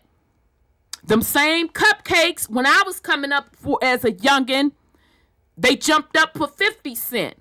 It's the same cupcakes, but now you're paying more money to get the same. Okay? And then now, what if that 2-pack now it used to be 25, now it's 50, but now they also take one out of the pack. Exactly. So now you only get one for the 50. You only get one for the 50, and you just took the words out of my mouth, because that's what I was going to use. And we have hidden inflation now. Because if those of us that grocery shop and women, you know what where I'm going with this. You look at the packaging on things, and that bitch then shrank. Really bad.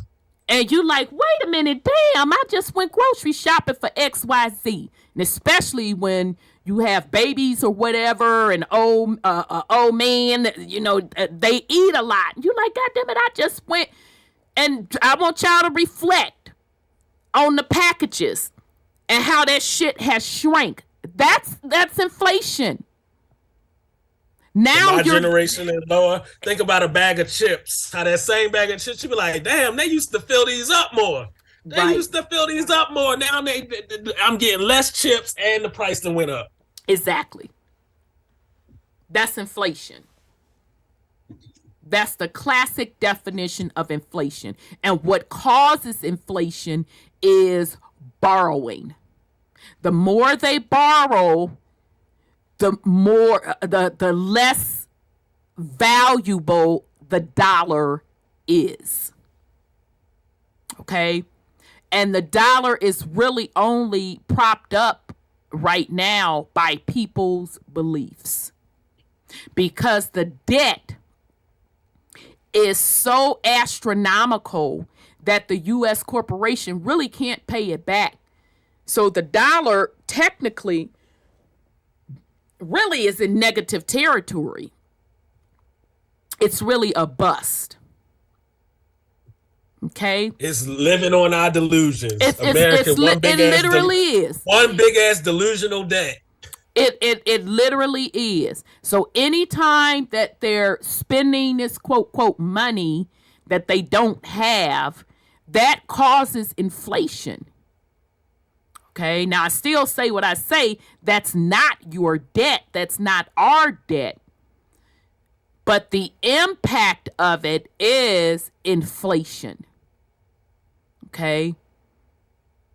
Yeah, people want to think it's taxes, but those taxes could never, the taxes that they collect or that they try to collect, it'll never, ever, ever touch that debt.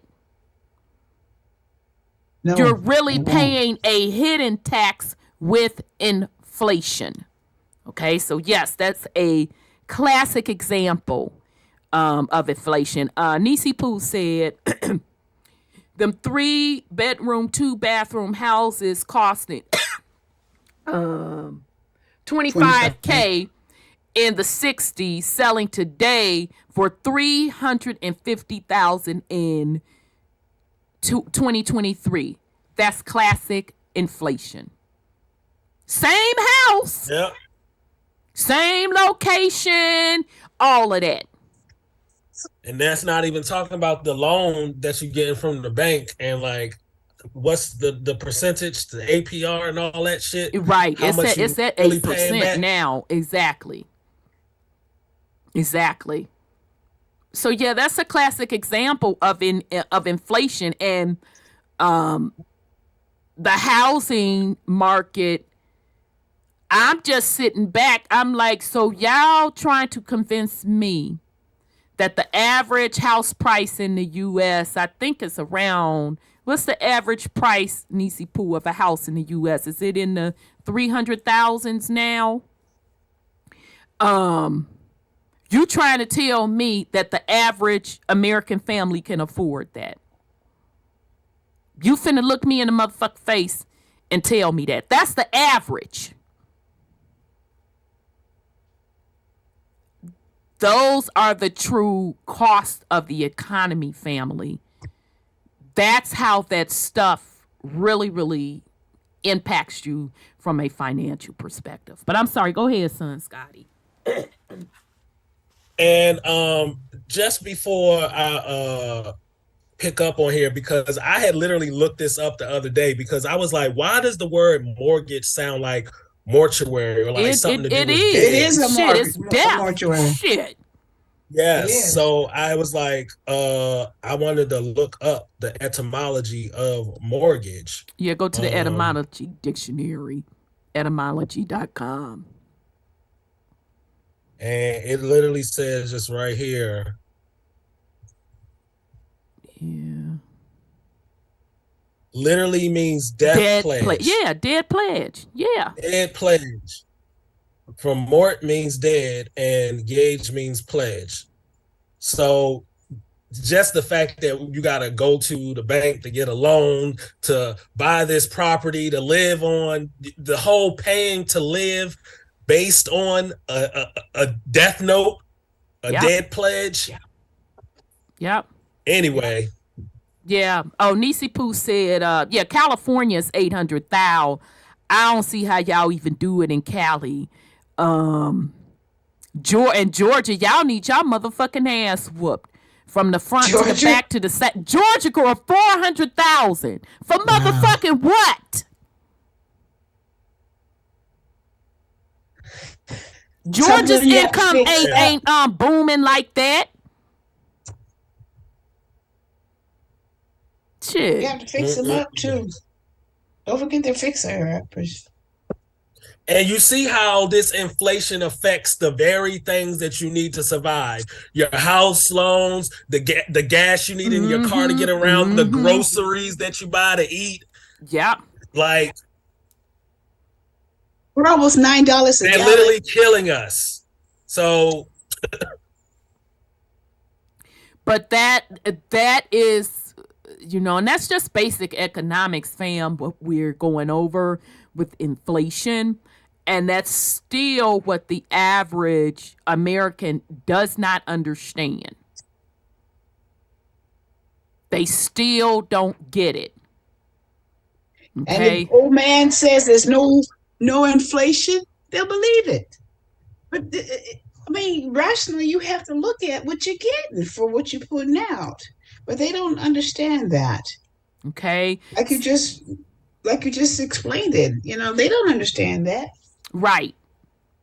Even when the mortgage rates were at 2%, 3%, and now we're in a situation that if you got a house back then and, you have a mortgage rate of 3% fixed, although you can sell your home for a lot more, you want to go, exactly, who the fuck wants to go buy some shit at 8%? That's the new mortgage rate, close to 8%. So those are basic economics, fam. And it's like, the average American, they still don't see what's going on. No, they think it's all hunky-dory. Well, they know something is wrong. They just can't figure it out. They don't understand that the dollar is literally backed by fucking... No, I take that back. It's backed by them thinking it's worth something. Worth a damn, like my grandmama said. Like we talked about in the esoteric way. You are the currency. Exactly. Exactly. Yep. Well, they said they're on the verge of losing their republic. What republic? They call it democracy, but it's really whatever. They corporation about to be dissolved. Right, right, because they done that several motherfucking times as well. They done dissolved them bitches several times and came back up under different names. Because we keep telling y'all this shit is a business. This ain't about you, your constitutional rights, 4, 5, and motherfucking 6. This is a fucking business. And Biden is not a president. He's the CEO Absolutely. of the corporation. And he could be a president because you have presidents of president companies. Of the CEO. Yeah, but you're right. It's still CEO. That's exactly. So when he coming around talking about some, he won't, excuse me, aid for this one, aid for that one. That motherfucker ain't coming up with that. He's giving this. What the fuck you gonna go up there and say? This what you need to say. Okay, now, this is just Rhonda's opinion. I don't know this for sure. I don't know. But to me, they fucking laundering somewhere. Well, yes, ma'am. That's allegedly. Just my opinion. Allegedly and supposedly. I don't know that. Shit. It's just my opinion. And I agree with this alleged supposed opinion. Because that's going back to this article. The whole what I said is how they do it. They want to lump it all together. Like it's not, and like maybe get down the line they give you a line item. And like, I don't motherfucking play that, baby. What you know, bitch? I need it itemized. Shit, don't play with me. But it was lumped together. That's the ticket. It was lumped so together. You can't tell where money moving here, money moving there. But you don't know what they're doing with it. Now, see, I don't fucking play that. And like y'all mentioned, them foundations, they get a person. Exactly. Okay, now you're the head of the special the blah blah blah programs. blah blah, laundering their ass off. Right. Okay, so to pick this back up, just get finished to this. So they just changed to this line item stuff. That was the big fight in the House, was trying to because they change. didn't want to go to the line item, or No, they didn't want to go to the line item. They wanted to lump it, so each person that can makes steal sense, they sis wanted to lump Sandra. it so they can steal what they want off Yeah, of it. yeah, because when you itemize, and not saying you can't launder when you itemize, because you can, you just have It's to a have little, But it's you have harder to it's, track the it's money. harder. It's hard because It's you have to harder to have track two it. sets of books if you gonna do shit by line item. Now, if you gonna lump the So shit they together, setting that's it up lazy. to cook the books. They Yeah, already setting it up to yeah, cook they the setting it books. up to cook the books. That's how come they got rid of McCarthy. McCarthy is from my area. He's the one that wanted to continue. The CR is to continue it like it was. So keep borrowing $1.6 trillion every quarter. And just keep going and going and going. And it's not line item. They said, no, you can't run a business without it being line items. Because And and they that's fought based that. on their They own actually fought that. GAAP. Right. That's the accounting Professional practices. Yeah, no. I'm talking about the accounting practices.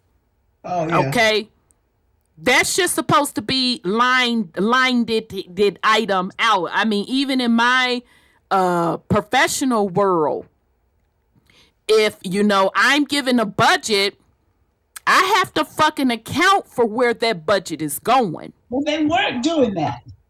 And that's why That's we got rule that. number They got one that with 33 accounting, like- trillion. Yeah, it's rule number one. But people have tried, baby. They will try it on you. I'm just in my little limited world, baby. I had in a former gig, motherfucker gonna try to purchase a whole ass computer set out of my motherfucking budget, out of what shit. Baby, that bill ran across my shit. I got the do. What the fuck is this? Oh, who the fuck is such and so? He a manager. Baby, I don't give a fuck about none of that. Denied. Such as, that's your fucking problem. So they had to go 3 weeks arguing over trying to get this to line item because nobody wanted it. That's why they couldn't get people in there as the Speaker of the House. Yeah, that's hiding when you don't want a line item. Something. Exactly. And if you want to give it to Ukraine, you had already given them $1.6 billion or something like that, and they still want more. And they don't give any accounting of what they don't y'all understand. That's how Enron and them, all of them companies fucking failed. Do y'all not understand that's how the fuck they fail? And y'all think that the U.S. Corp ain't no different? No, they could go sell that shit to somebody that don't know. So if they don't want to line item this shit out, somebody's stealing or you're laundering. They were stealing, I'm sure. Probably a combination of both. Now, I don't know that for sure. That's just my opinion. Allegedly and supposedly. They know Ukraine is notorious for that. And they're losing the war. And the United States is substituting as a proxy for the war without declaring war. And that's not Child, good. let me tell you something. This corporation can't tell me nothing. Oh, Marvin, don't start with that accrual counting. I was just having a conversation literally earlier today about that goddamn accrual accounting. I don't like none of that shit. But anyhow,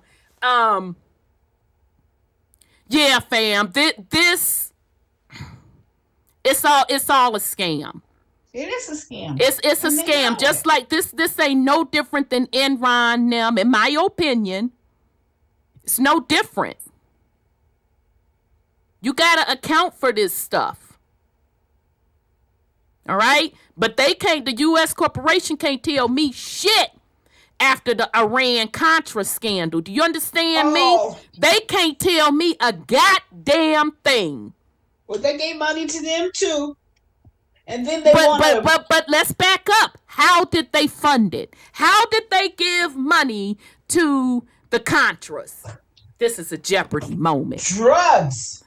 Exactly. Bing fucking O. And where did they who ran the drugs and where did they fucking run them drugs? Bush in Colombia. And where did they run the drugs through first? Offshore. Mm-mm. What? LA. The military? No, the military. Yeah. The military carried that shit to the front door of America. It started in LA. Okay? Oh. That's where Freeway Ricky Ross, not the correctional officer that took on that man's persona.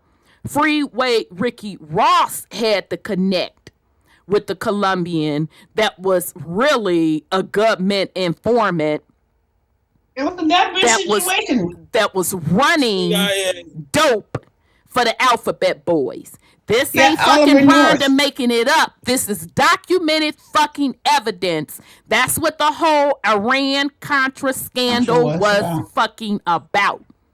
Yep. And Gary Webb. That's what the Alphabet Boys do. Exactly. It's either drugs or war. Exactly. You gotta have one of those to do all that type shit. Exactly. So Gary Webb wrote that book. He was the one that cracked that code and linked that shit all the way up to the motherfucking White House. Showed where the planes, they was running the dope. Went through the whole entire organization. And out of all that, who the fuck went to jail? He did. The black man. No, Gary Webb, he supposedly and allegedly took himself out with a couple of ones in the dome. Not one, but a couple of ones in the dome. Oh, supposedly he woke and up, allegedly. He woke up and killed himself twice. Oh, okay. I was trying not to say so that, he had to go back. Right. He had right. So he took himself out. Okay. Oh, it's just like the ones that shoot themselves in the head with the shotgun in the back of the head. You know. But I'm trying not to be get censored, sis. So you know, sensitive ass YouTube. That's why I'm getting off of this bitch. But no, the one that went to jail was the black man, Freeway Ricky. And I don't like to call a man that, but just so people can understand who I'm talking about. So I don't want people to think that fat ass rapper who stole this man's shit is who I'm talking about. He was the one that went to jail. Not even his fucking connect. So the U.S. Corp can't tell me a motherfucking thing about laundering, baby. It's been proven that you all launder. I'm sorry, go ahead, son. The nigga drug dealer. No, I'm just saying, we need the nigga drug dealer to take the fall. Always. Let them know that the government and all these agencies are implicit on the drug trafficking. Absolutely. And in Cali's defense, shout out to Cali. Cali people held a hearing on the bullshit. It hit the Alphabet Boys in the room, hemming and humming. You could go look the shit up on YouTube. So the Cali people did put them on notice, but nobody fucking cared. Because it was just a bunch of dope boys that took the fall. Sacrificial lamb. So when they were having those Iran-Contra trials, I know y'all ain't that motherfucking young. I know you remember that shit on TV day in and day out, and Ollie North and all of that motherfucking bullshit. Do you understand that those motherfuckers walked and the corner boys did the motherfucking time?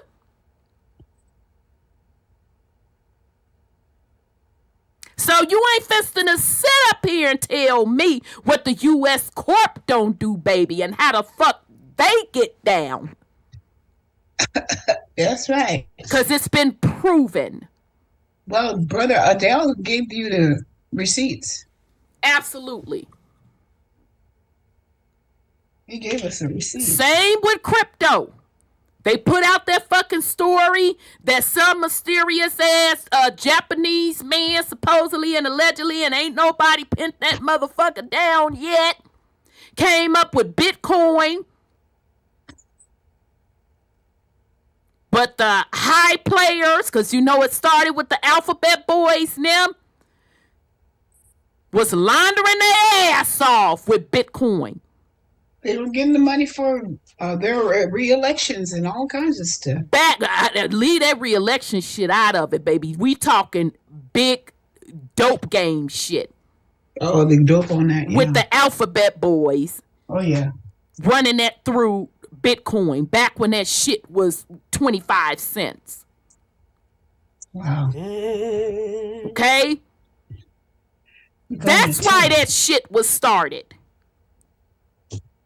It was really a black market to launder fucking money.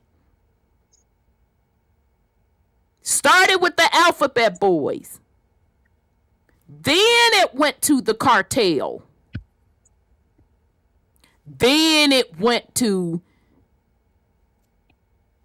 the corner boys, etc., etc.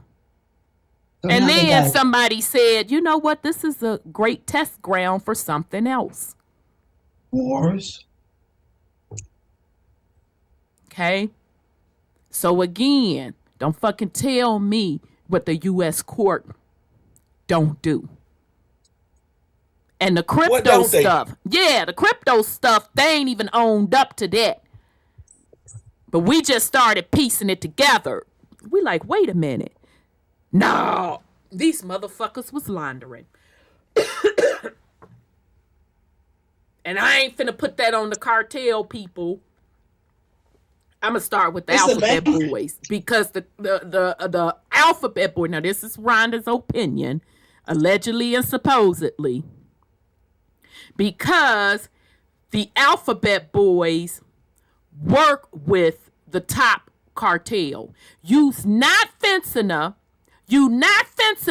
run that amount of dope on these shores without the corporation getting a cut. I'ma run that for the slow motherfuckers in the back. Now, of course, this is Rhonda's opinion. You know, Annie with the scarf. This is allegedly and supposedly. But goddammit, I feel as though they getting a cut. They are.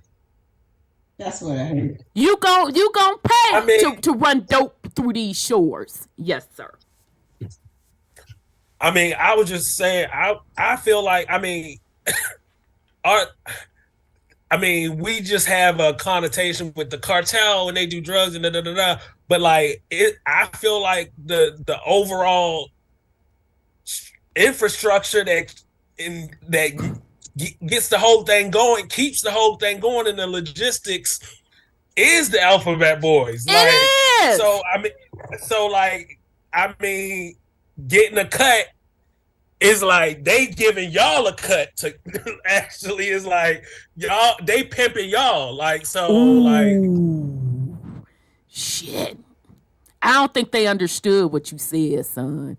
So you saying the real cartel is who? Because that's basically what you're saying. The alphabet boys exactly. Is the real cartel. Bing the fuck oh. Now that's allegedly and supposedly. We don't know that for sure. But in our motherfucking opinion, I heard it too. That's the true cartel. Yeah. And they all some of them legislatures and stuff. Because all you got to do is look at the different WARs, and based on what type of dope that particular nation grow, that's what type of fucking epidemic finna jump off. I'm like, is people slow? Yeah, look at all them wars in Asia. Yeah, they showed you the shit in American Gangster.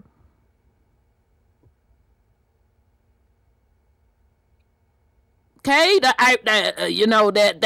Contra scandal, that was all Colombians down there warring the freedom fighters and all of that, and Even the concept of crack came fucking out of one of them South American nations. I would have to go back to I think it was Colombia too, because they needed was it chlorine or something, and it was given out off of the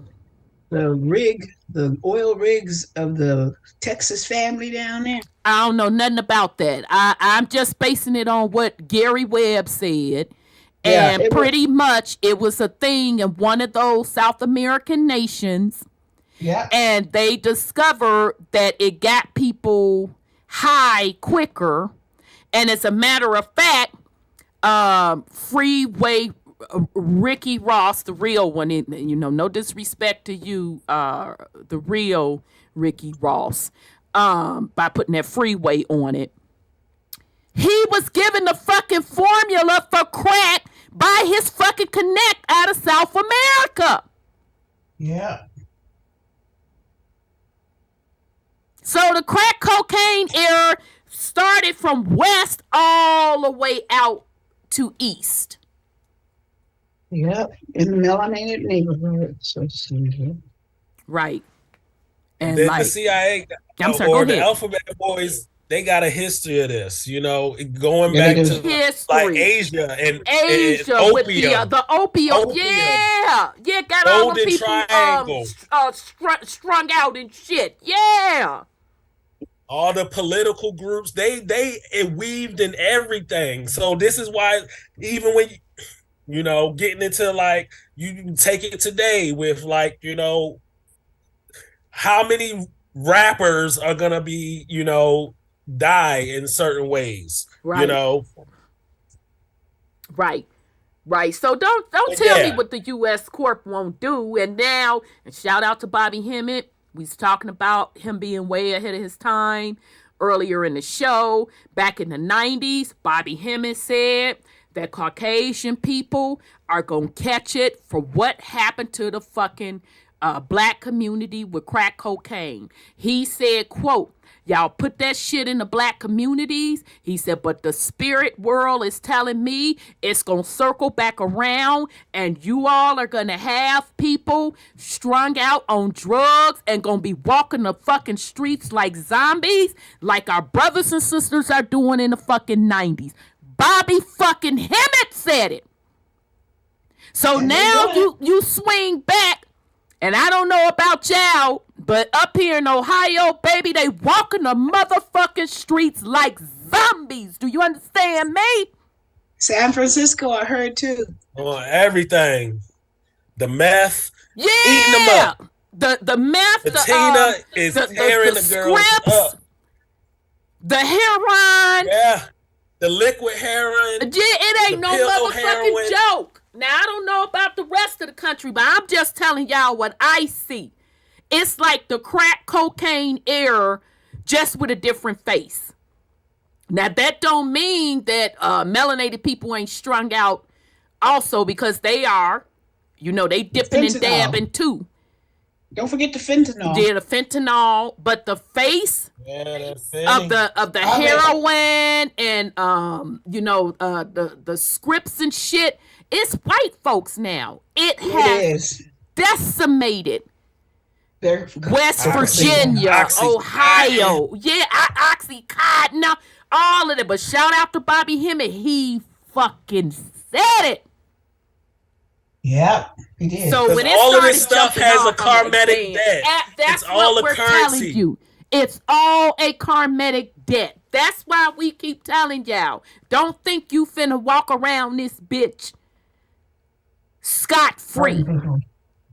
Cause you gon' get yours. But he sure said it. Bobby Hemmett called that shit back in the 90s. Now it's a motherfucking health crisis. More than 170,000 died from fentanyl, I think.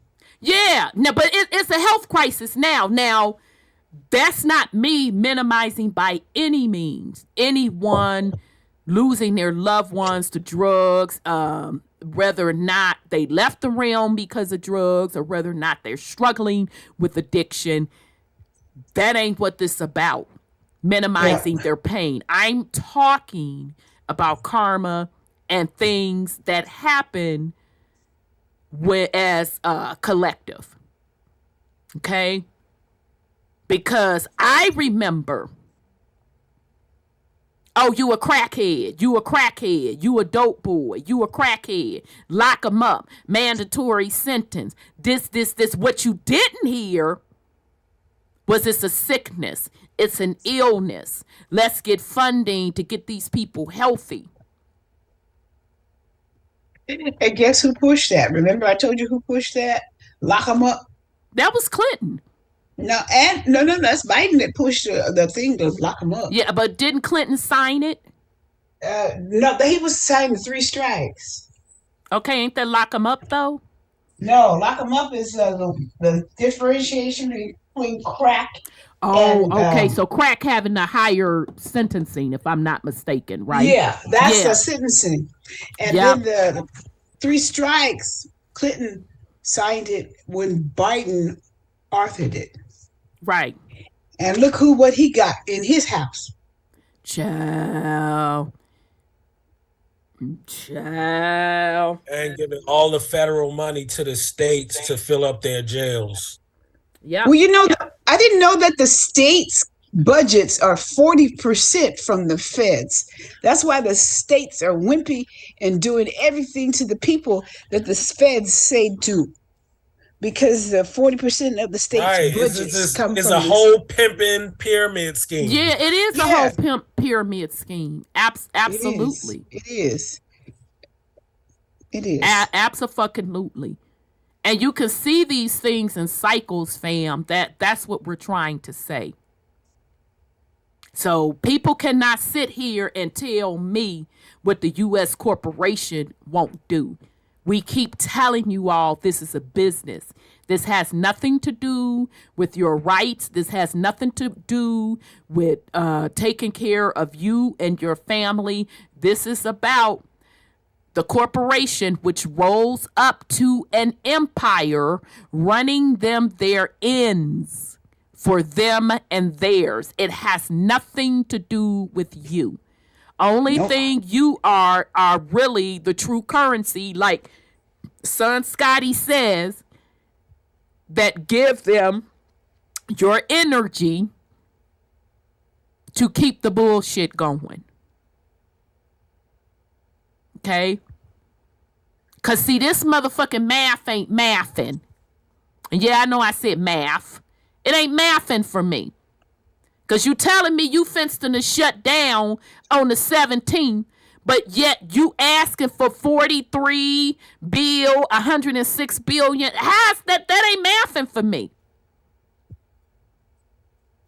Okay? It's not mathing for a lot of them, but the ones that still are greedy and still want the system to continue the way it is, they don't care. They want their ends.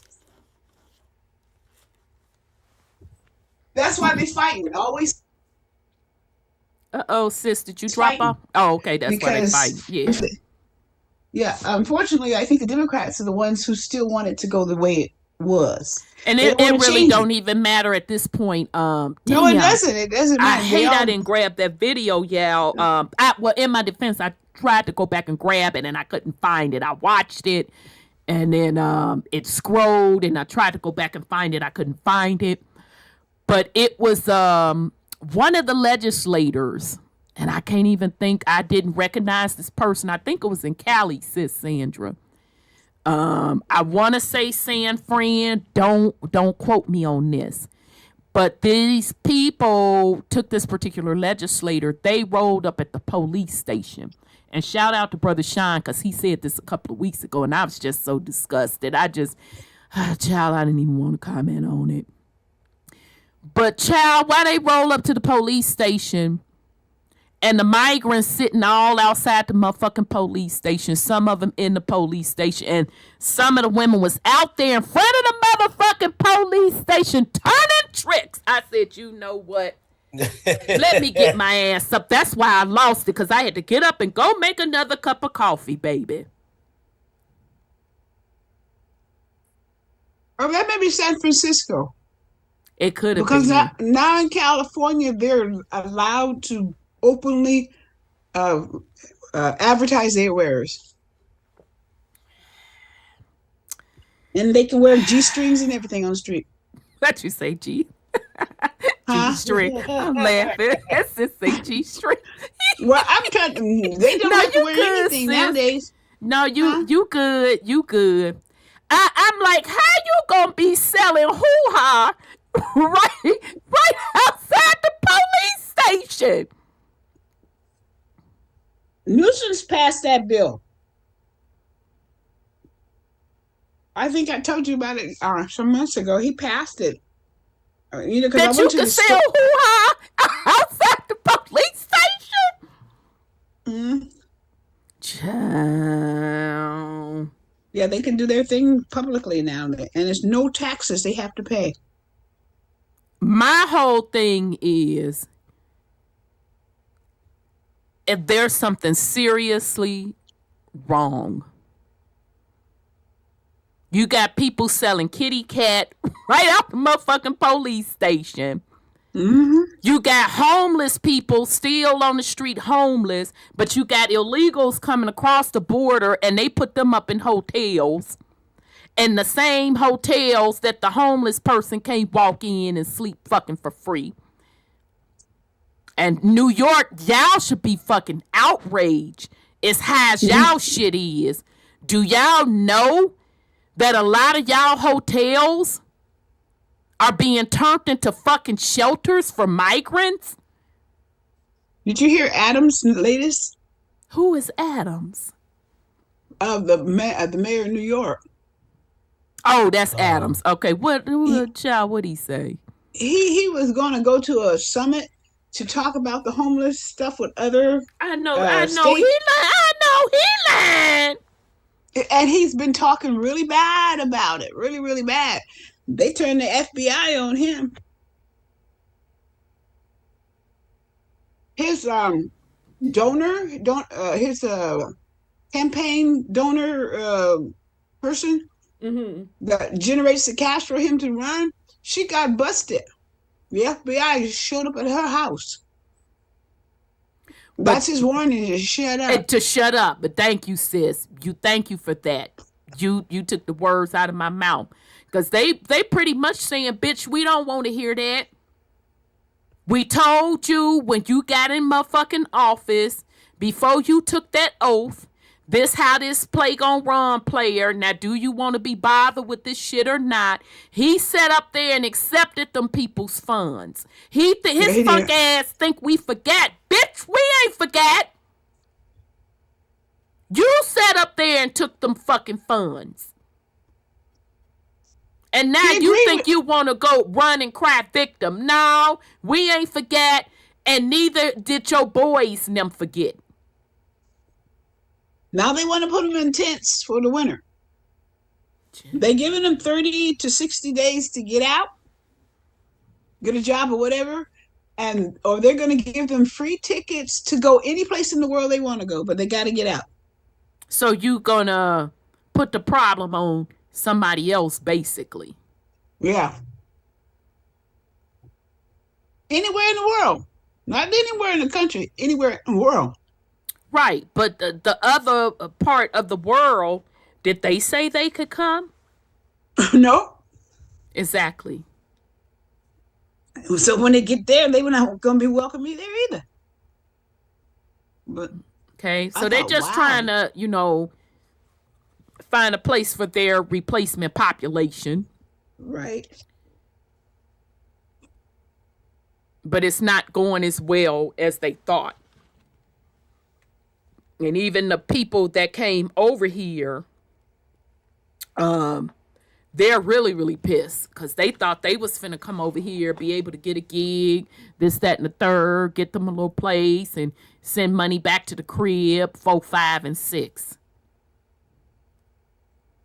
So again, don't tell me what the U.S. corporation will not do. They don't give a fuck. This ain't about Democrat. This ain't about Republic.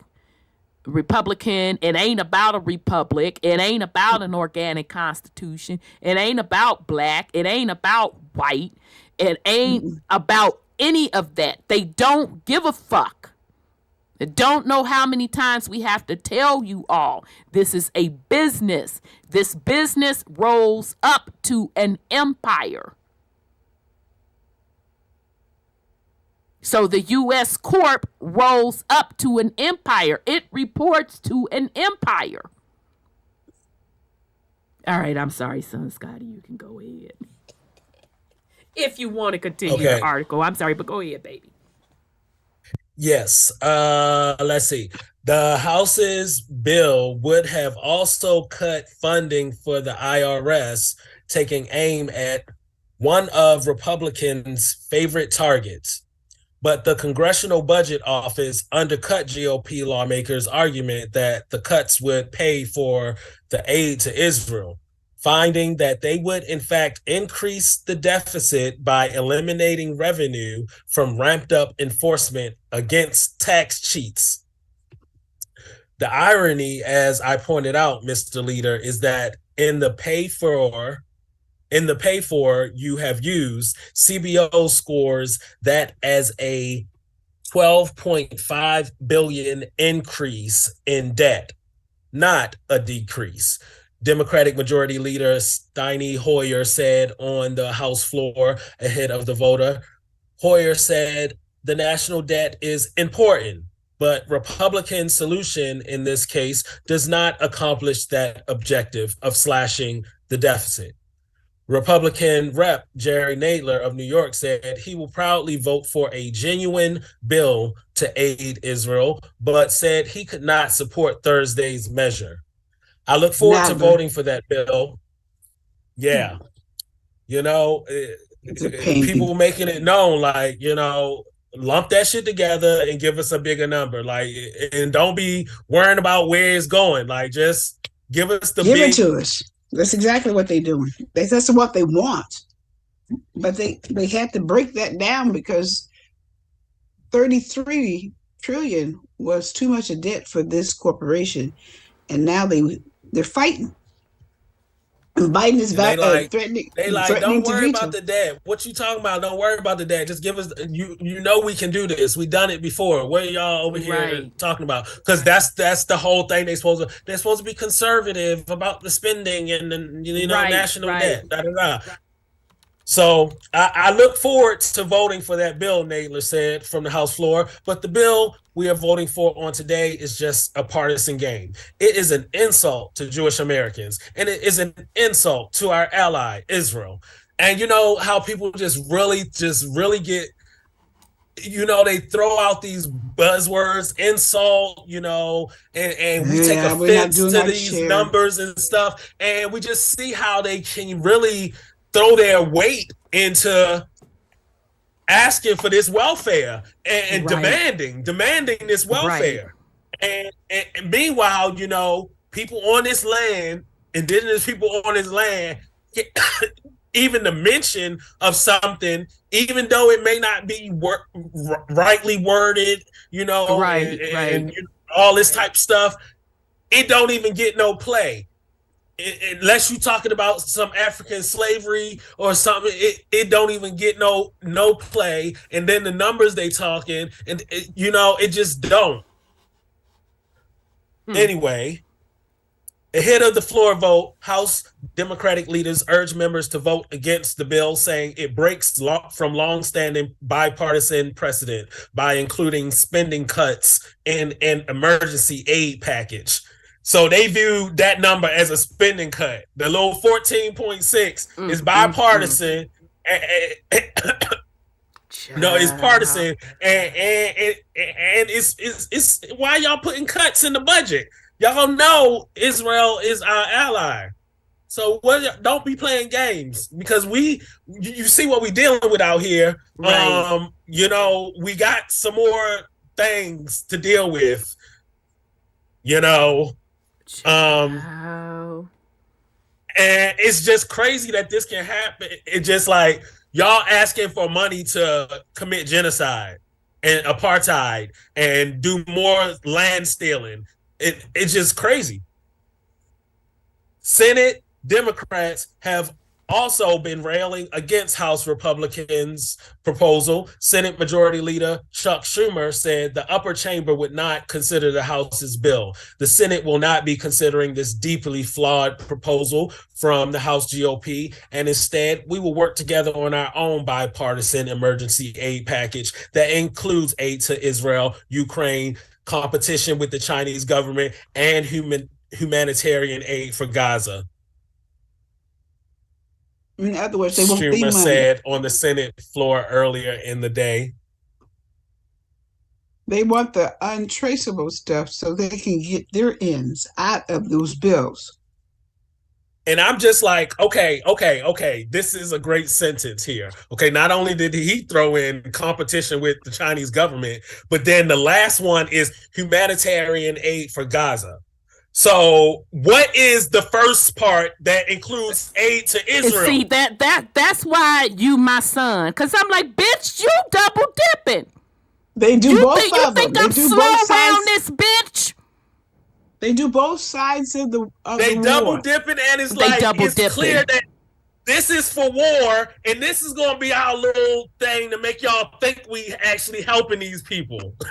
Yeah, humanitarian, which is why we need itemized bills. Because, bitch, if you tell what you telling me right now, you saying the money is going to be for Israel, okay, check. But even with that Israel whore, I want to break down specifically what you given by what you gave and the amount you gave under the Israel. Same with Ukraine.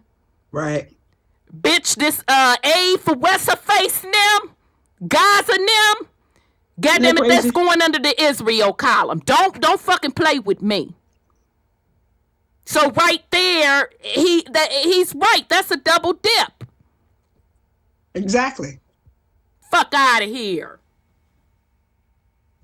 And I feel like they out here, they trying to be slick with their disclosure, so nobody can come around and was like, "Oh, y'all was aiding Gaza, Palestinians, Hamas, or whatever y'all want to say, and also Israel." Like, so y'all helping the war, but y'all also trying to say y'all helping the like people on the ground that's, you know, in these hospitals and in the children. No, y'all are not. That last part is what you're supposed to pay attention to. Exactly. But the first part is what it's really for. Right. That's why I said it needs to be up under the Israel. Stop fucking playing with me. And don't talk about aid. What kind of aid? Aid is very ambiguous. You mean weapons that's made in America to drop on them? Joe. Anyway, let me finish this off because they will crazy. Piss you off. House Republicans who backed the Israel bill laid the blame for any delay in delivering aid for Israel squarely at the White House's door. Representative Elise Stefanik, the GOP conference chair, blasted Mr. Biden for his veto threat. We proudly stand with Israel instead of Joe Biden's army of IRS agents, and shame on Joe Biden for threatening to veto this critical Israel aid package, she said Thursday. What they did was turn the tables on. They said, we want the money and we want it now. Right. Yeah. What you saying? We want it now. Yeah, and the only reason Biden is appearing to not be supposed and alleged cooperative is because election is coming up. He has to placate people. So yeah, they full of shit. I'm sorry. In my opinion, they're laundering. Yeah, they've been doing it forever. I don't know that for sure. But you know, a lot of them been there for 10 terms and all kinds of stuff. Yeah, it's lifetime positions for these people. And but it's supposed to be only 6 years, I think.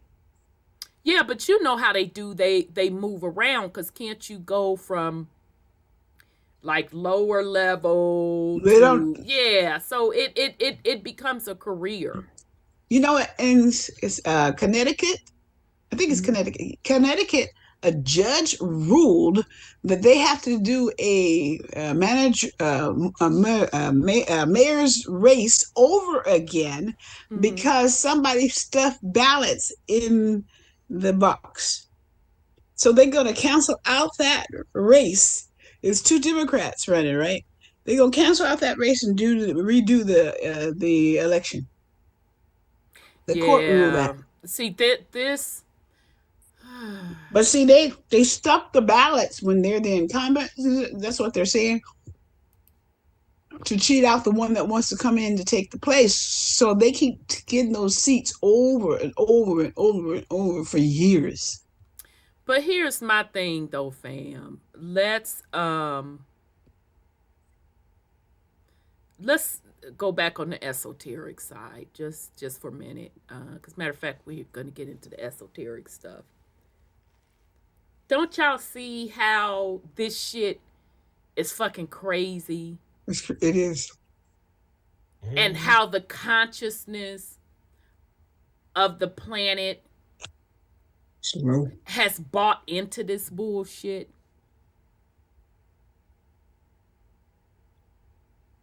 I mean, really, when is folks' consciousness going to get tired of a fucked up illusion? It's crazy.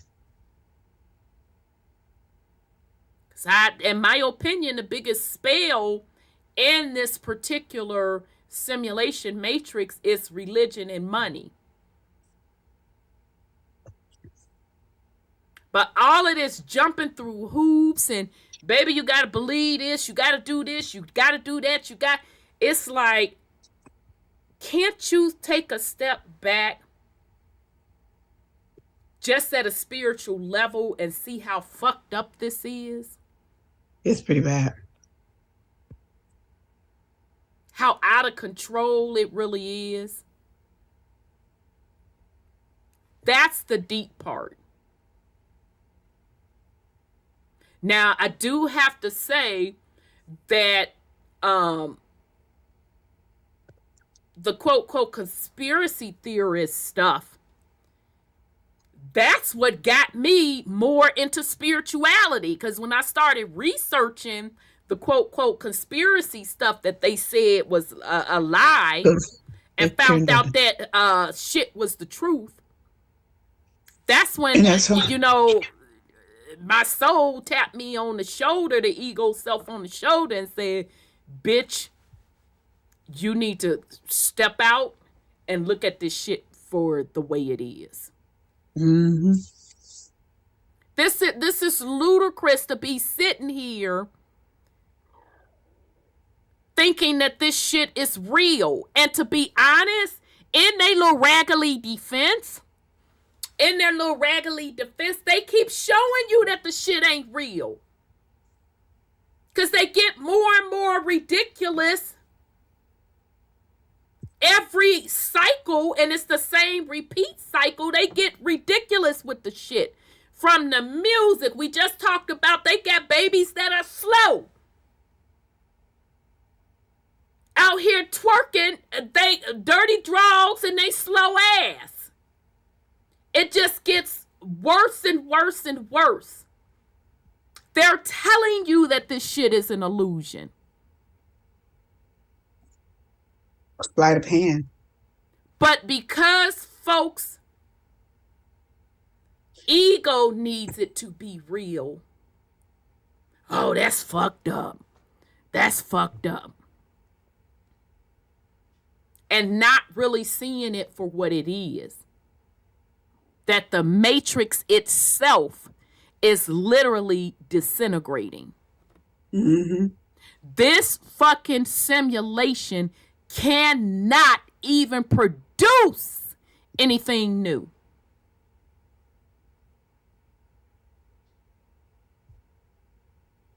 And that's because it's over. It's ran its course. Okay? All right. So,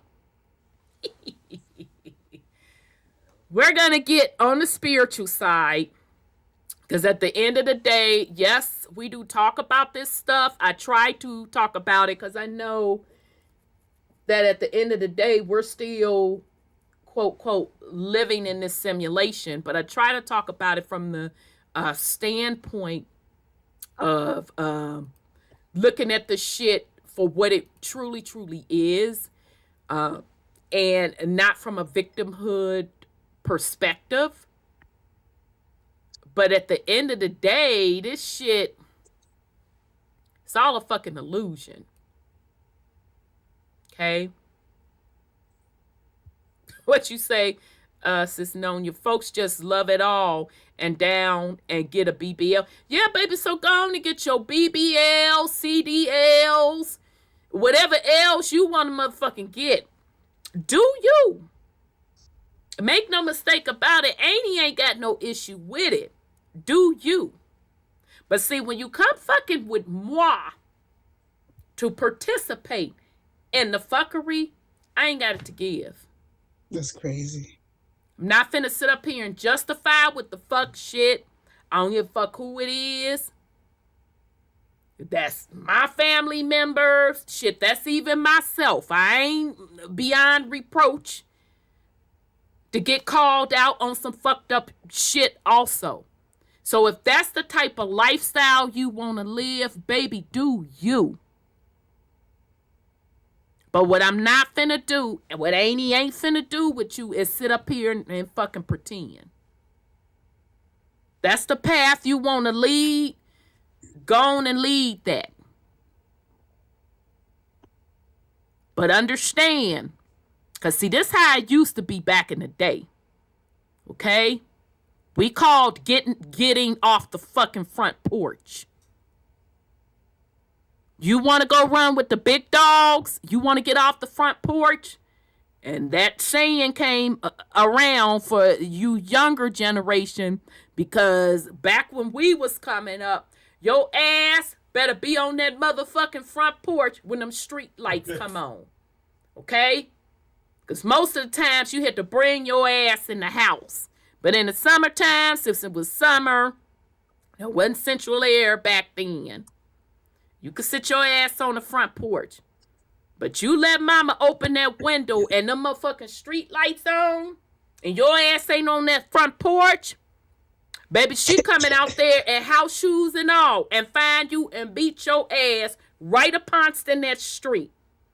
Because you knew what the rules were. So that's where the term, you want to get off the front porch and go run with the big boys. Because people who parents, didn't really have that structure for them, whatever their situation was, they got to do what they wanted to do. So that's where that term came from. You want to get off the porch and run with the big boys. Okay.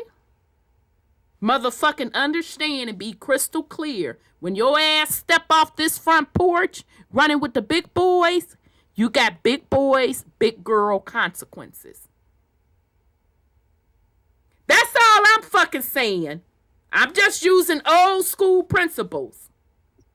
You want to go shake your ass, you want to hoe, you want to trick off this, that, and the third, because you big daddy, baby, do you.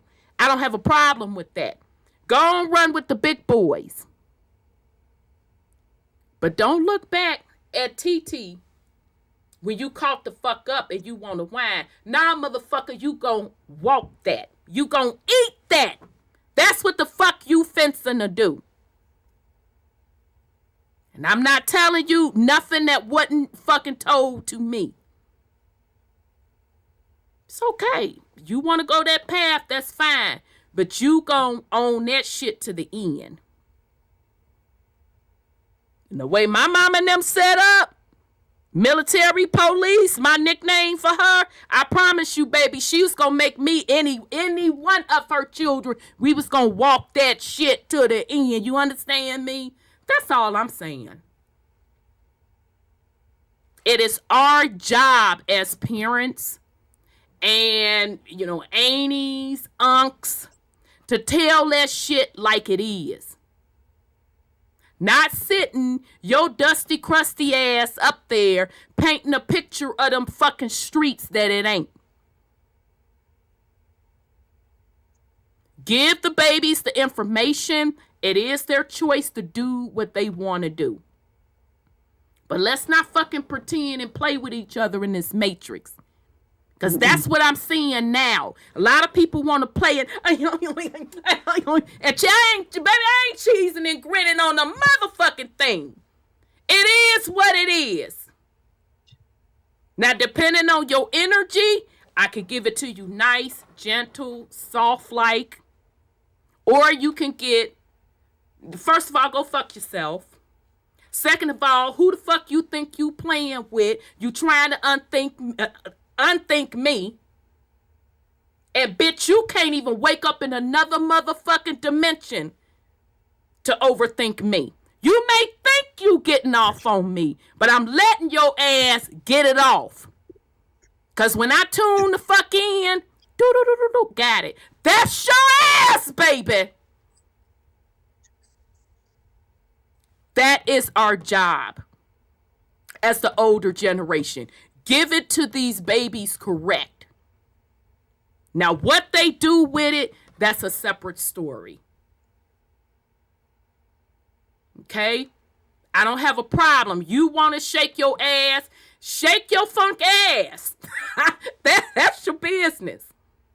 But don't come looking back at me when you get caught the fuck up. You want to be a bad bitch and get flued out? Bitch, do you. But it is what it is. That's all I'm saying. Y'all around on this planet fucking playing like you don't know what it is and you know what it is. You know exactly what it is.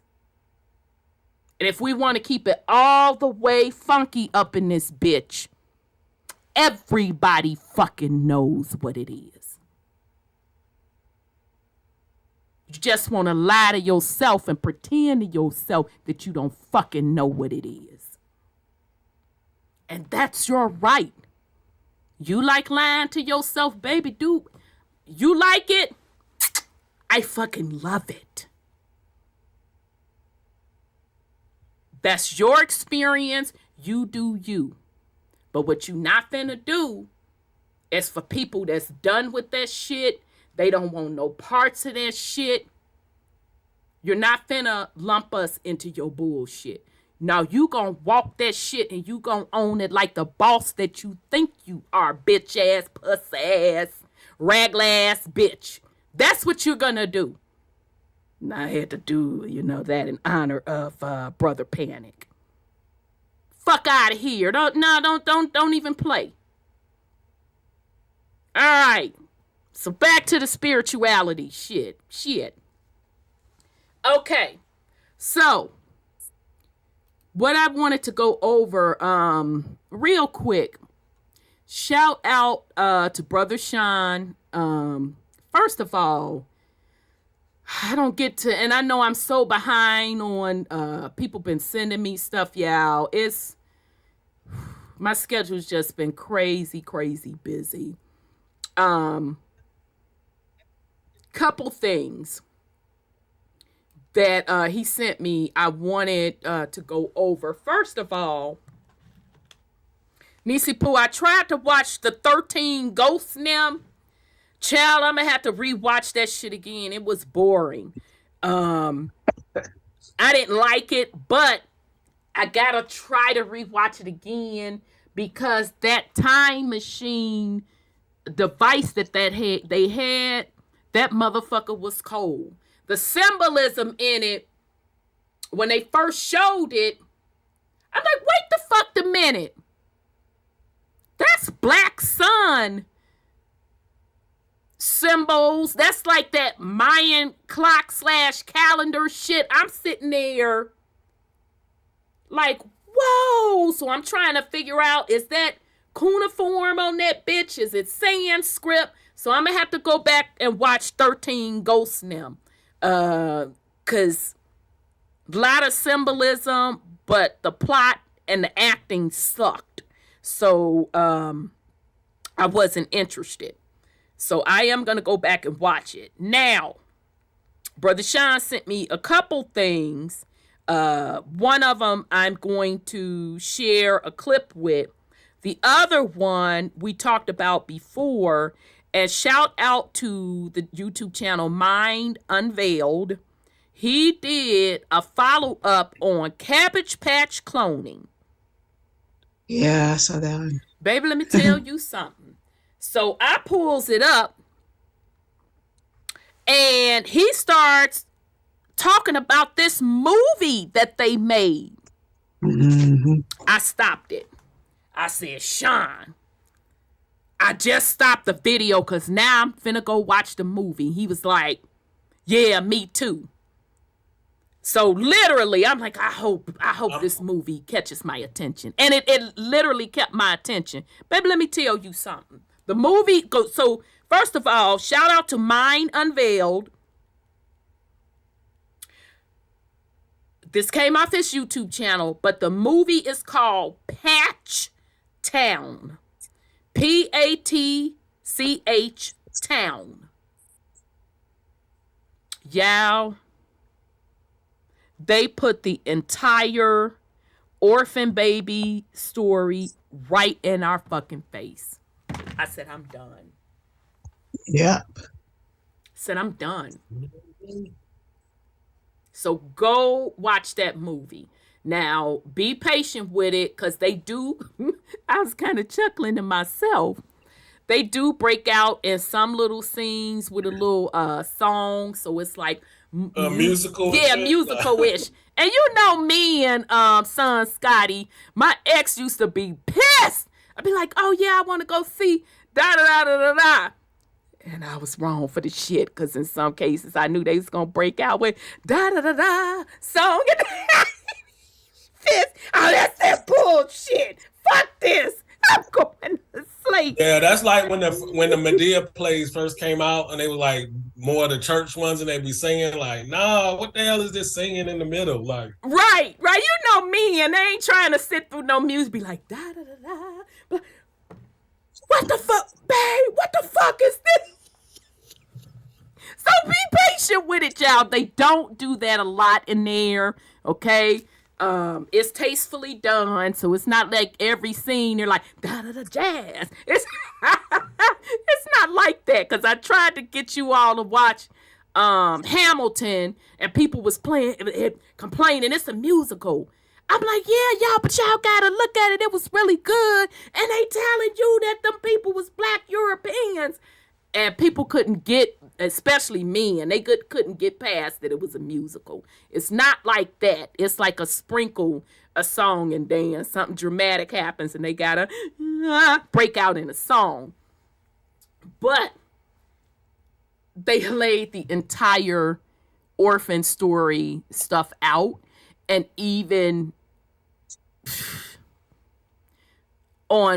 they even put in there where the orphan babies came from, and that's kind of cool. And talked about pretty much the Cabbage Patch dolls, because we talked about that here, but that was courtesy from Mind Unveiled, what the real Cabbage Patch doll story, where it came from, because I had a Cabbage Patch doll back in the day.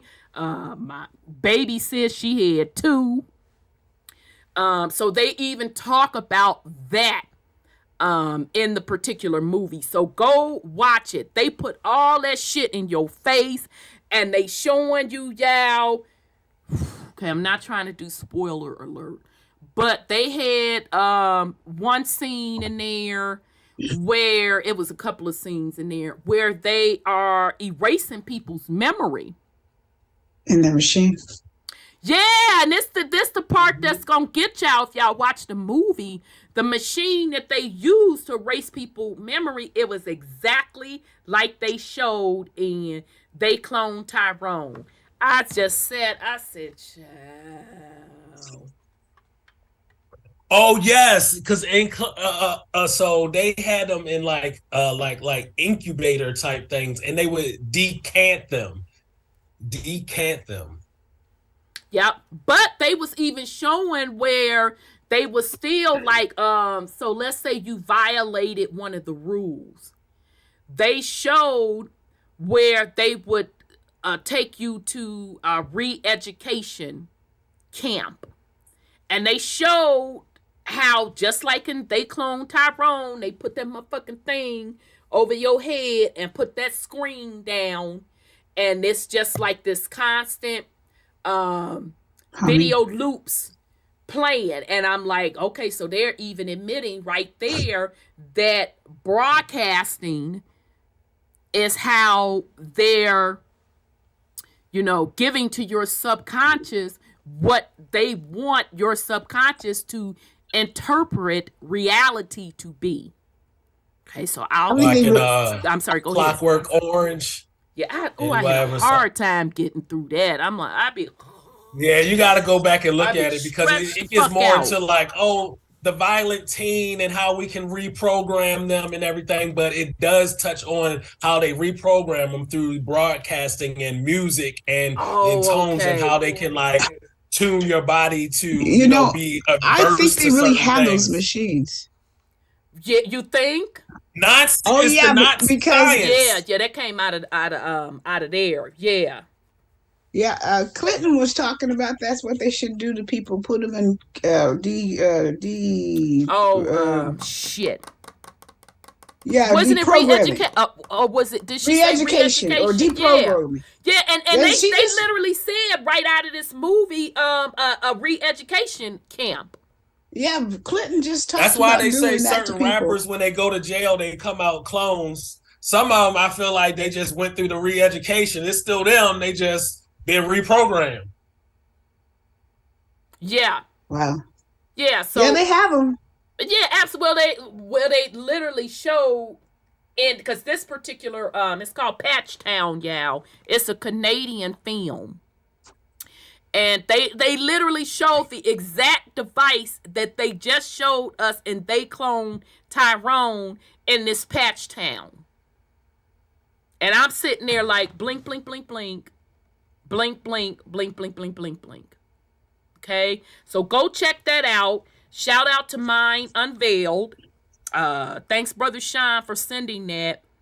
The other one that I want to talk about, and we're going to I'm gonna bring up. Can I say something about that? Yes, sir. The Mind Unveiled video, because they do make reference to another film. It's like an earlier film. I think it's like a French film, silent film, where it's a woman taking the babies out of a literal like cabbage patch, and they're like crying babies, and she's like displaying them, and it's like this whole series of like, the babies are for sale. They're being, artificially born, and they're for sale. And so this couple comes to this woman's cabbage patch where she's plucking them from the cabbages and showing them off for sale. And I noticed in one of the clips, it was a little brown baby. Mm-hmm. And the couple like throw up their hands like, oh no, like, oh, not that one. Yep. I was just like, well, damn.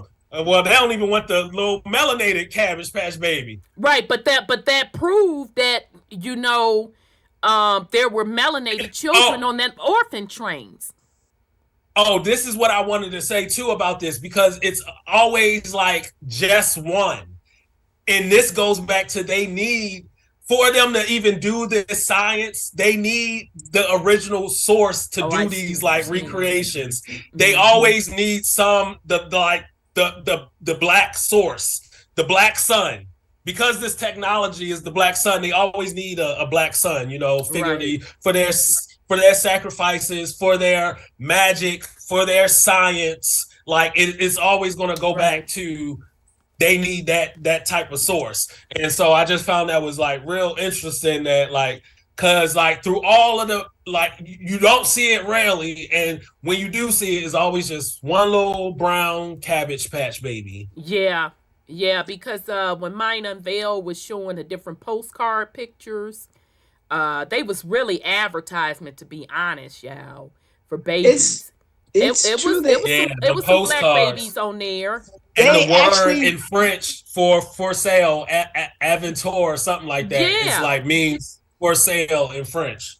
They actually do this stuff. They actually do this.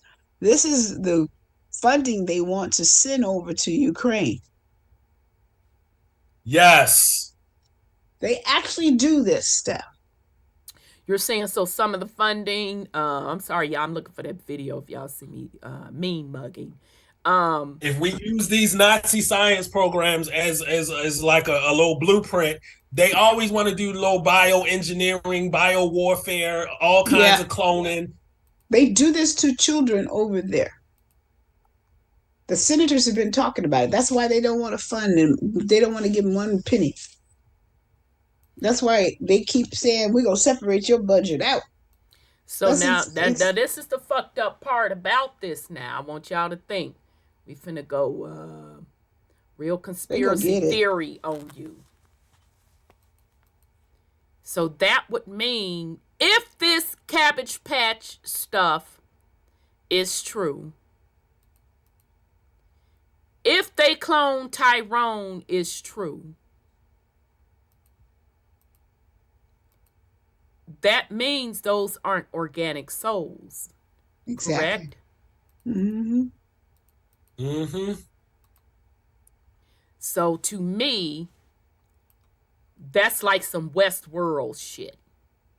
Yeah, it's just a bloodline of homunculus, a bloodline of chimeras, they have a bloodline book of golems, a bloodline of AIs. It's always like some other, even bloodline is saying something wrong because, I mean, it is whatever.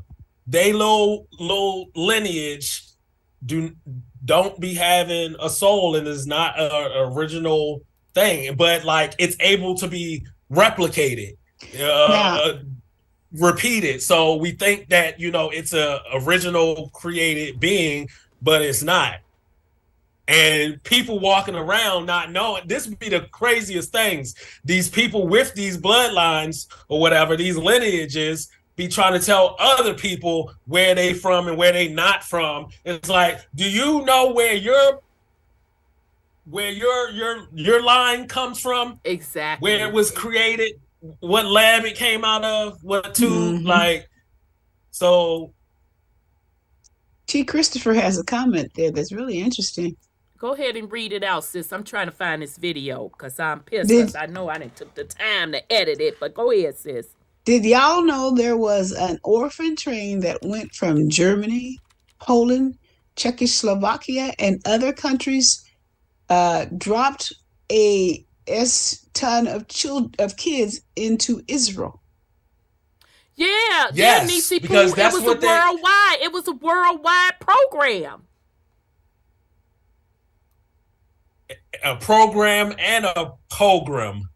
So they got a program for them to up their numbers. We're going to do it by any means necessary to make this the holy land and make us the holy people. But at the same time, we need to selectively and take out these people who are already here. And we do it by selectively killing their young generation. That's why it's not like people don't know they do this. They kill the kids because they like, they can't reproduce anymore. And meanwhile, we getting orphan babies, test tube babies. Orphan babies, yeah.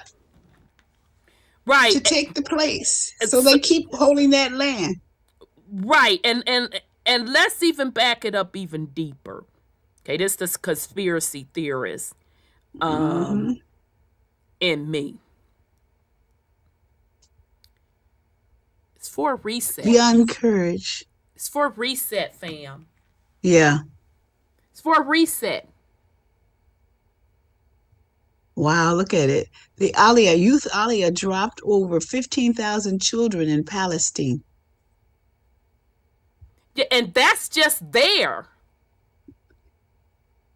That's just there. That's not even including how many was dropped over here in the U.S.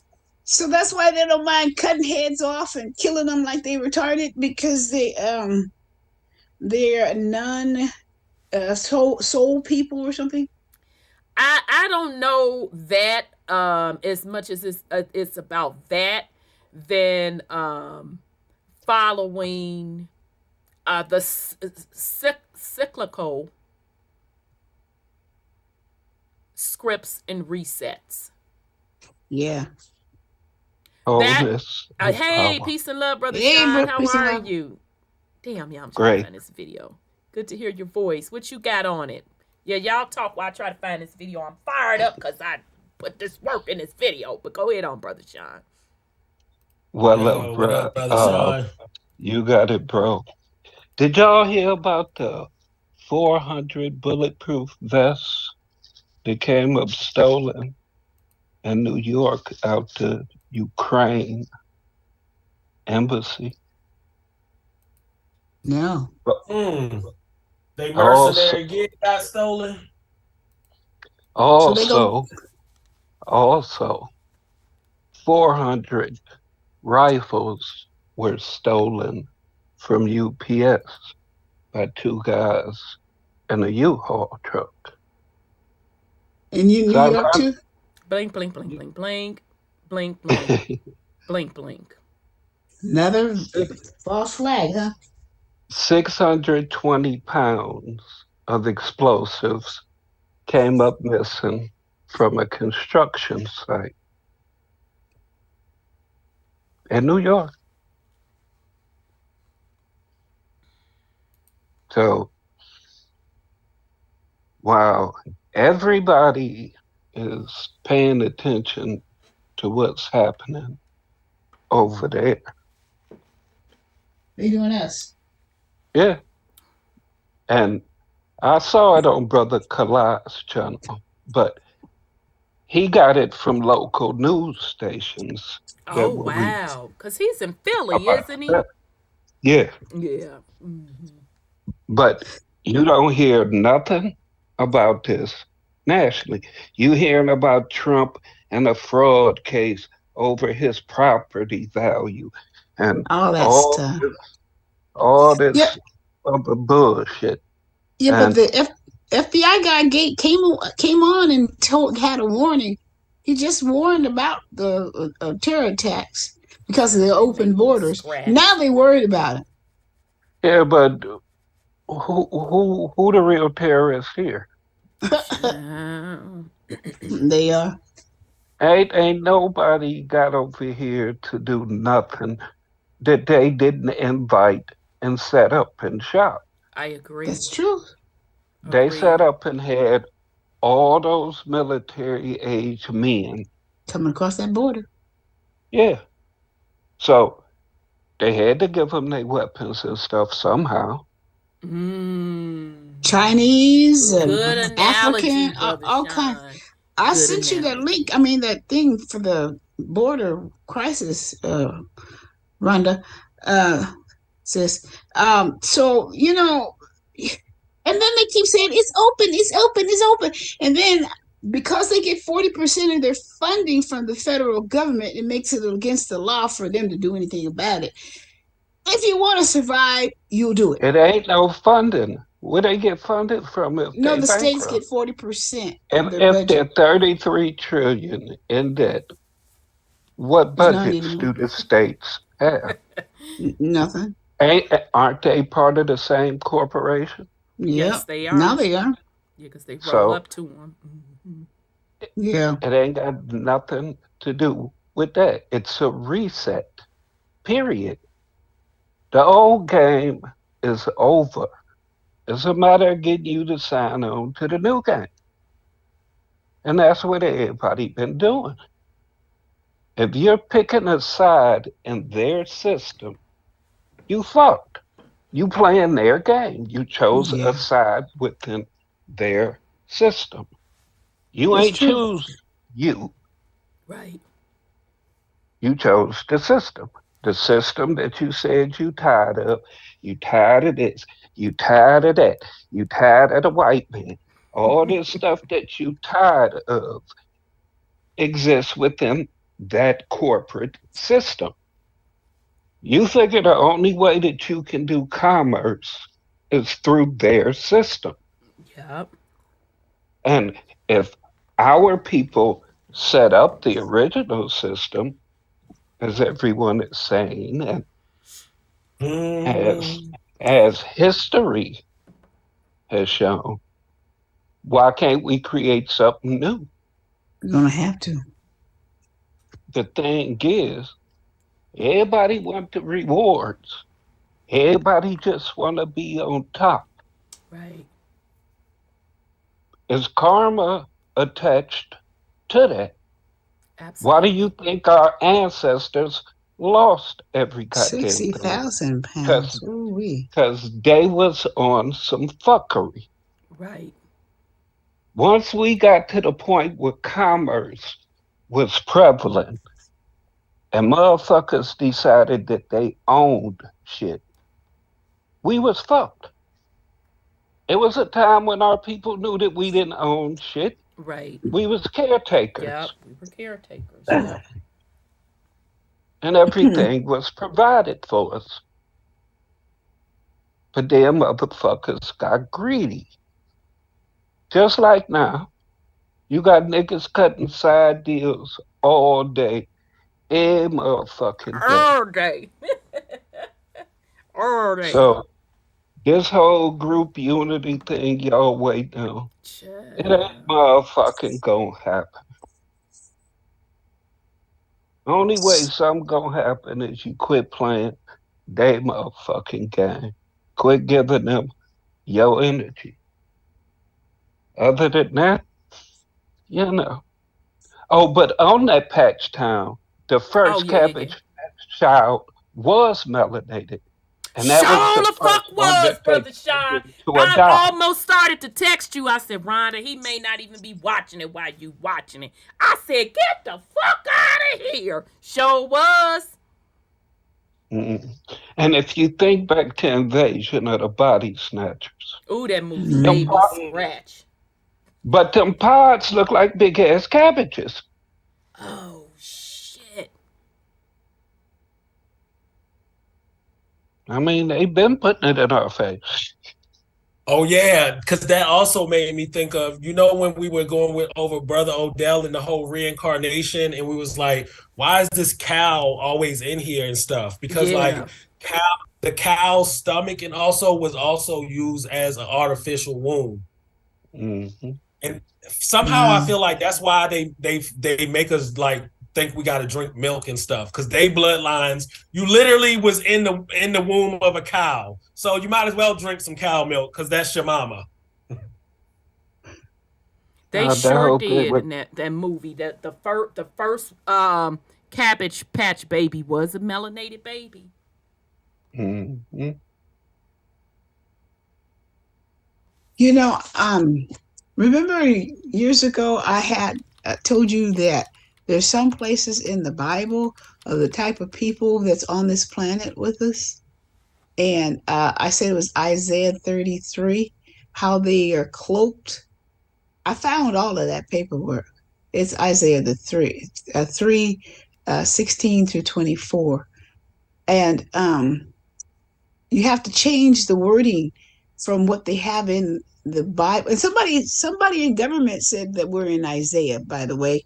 I said, oh, I heard it said, and I said, oh my God. So anyway, you have to change the words in the script to the next words because they mistranslated the scripture to tell you who's really in control. And so those people like in Ukraine, they use the babies for many things. And that video that you're looking for is going to tell you some of the things they use those babies for. Because I So, saw it. oh, I'm sorry. Mhm. Go ahead, sis. I didn't mean to break your train of thought. No, I said I saw it. Brother Sean sent it to me, and I said, I told him, I said, this is just like Ukraine. He said, indeed. So they it's been around for centuries. They've been doing this for centuries. This is not new. I'm just gonna say this. This is just my opinion. Um, I think that Westworld was pretty fucking accurate. Mm-hmm. So if y'all don't know what I'm talking about, HBO series, go watch it. They're really just talking about reset after reset after reset. Yeah. And They talk shout about that out too. to the mud flood community who really cracked the code on that.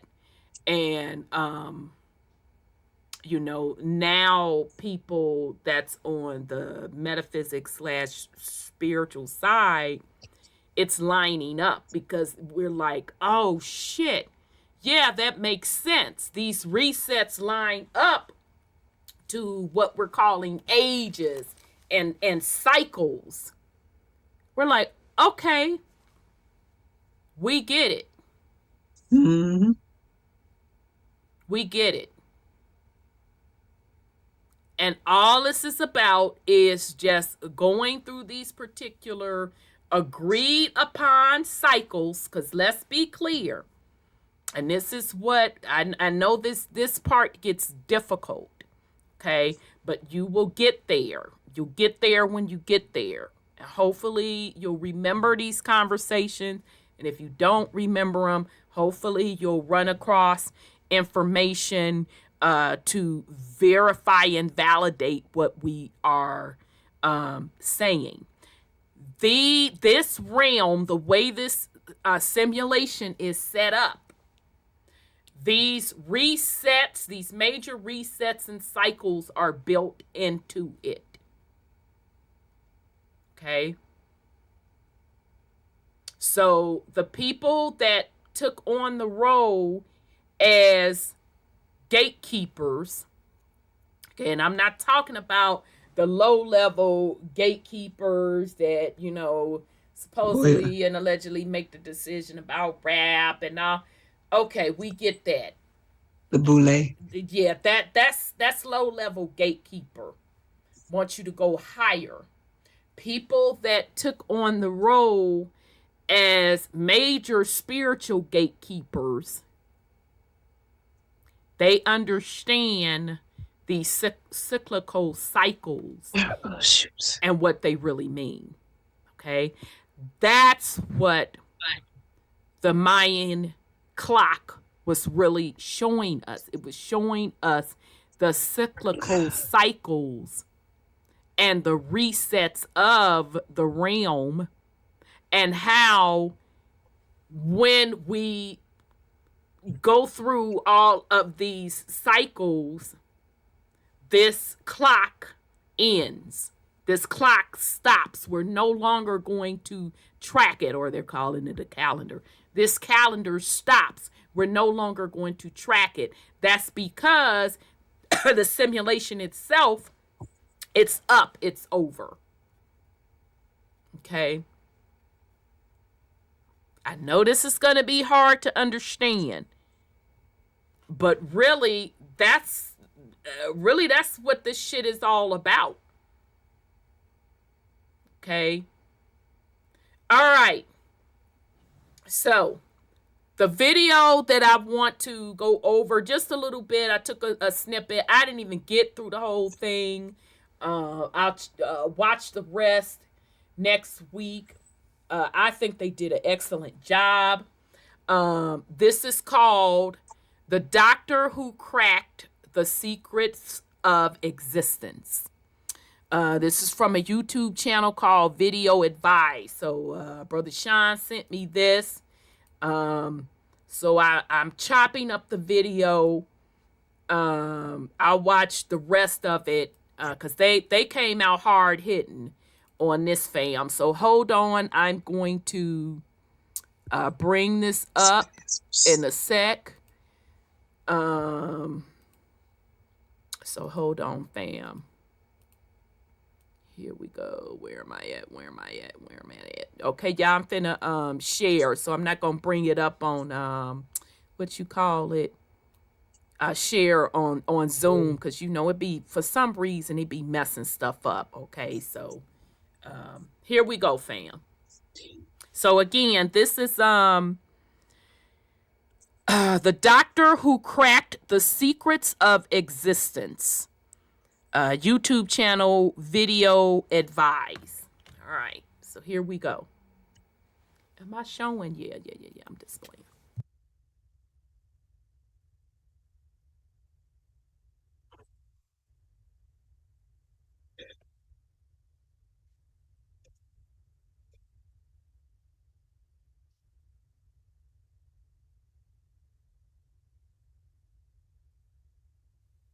Understanding of the universe. How might our worldview shift if we accept that every quantum interaction is part of an orchestrated symphony? And what if, by tuning into these frequencies, we can glimpse the concealed melodies that have, for eons, directed the dance of existence?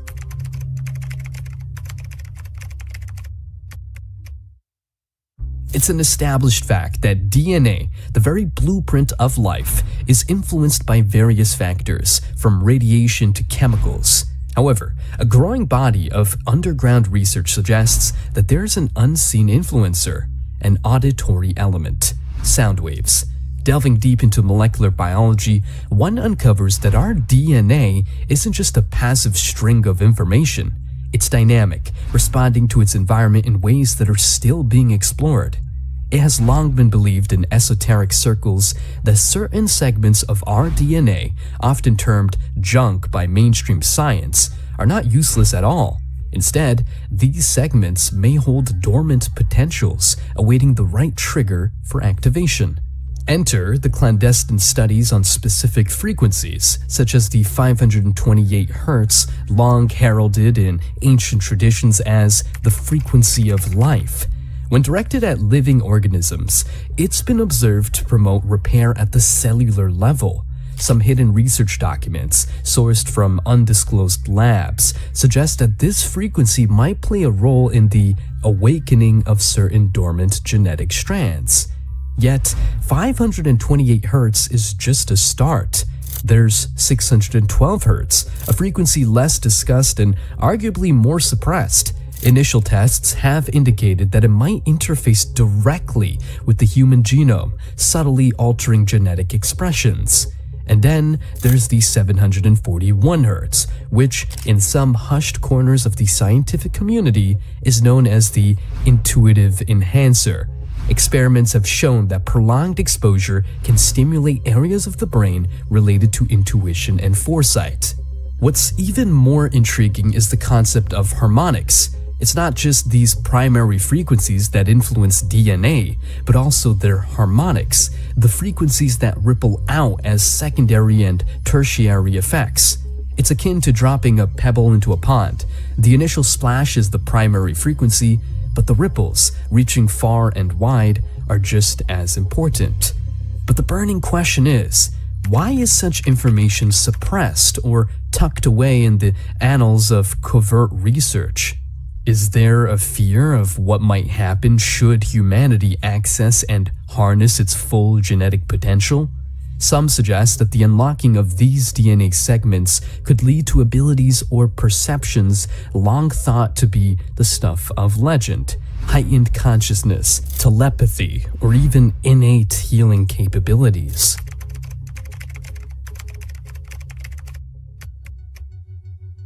While gold fever drove many to the far All right, so let me stop because I know they went over a lot of stuff. So do y'all get what the first part of what they were talking about in these, guess, little 3 minutes?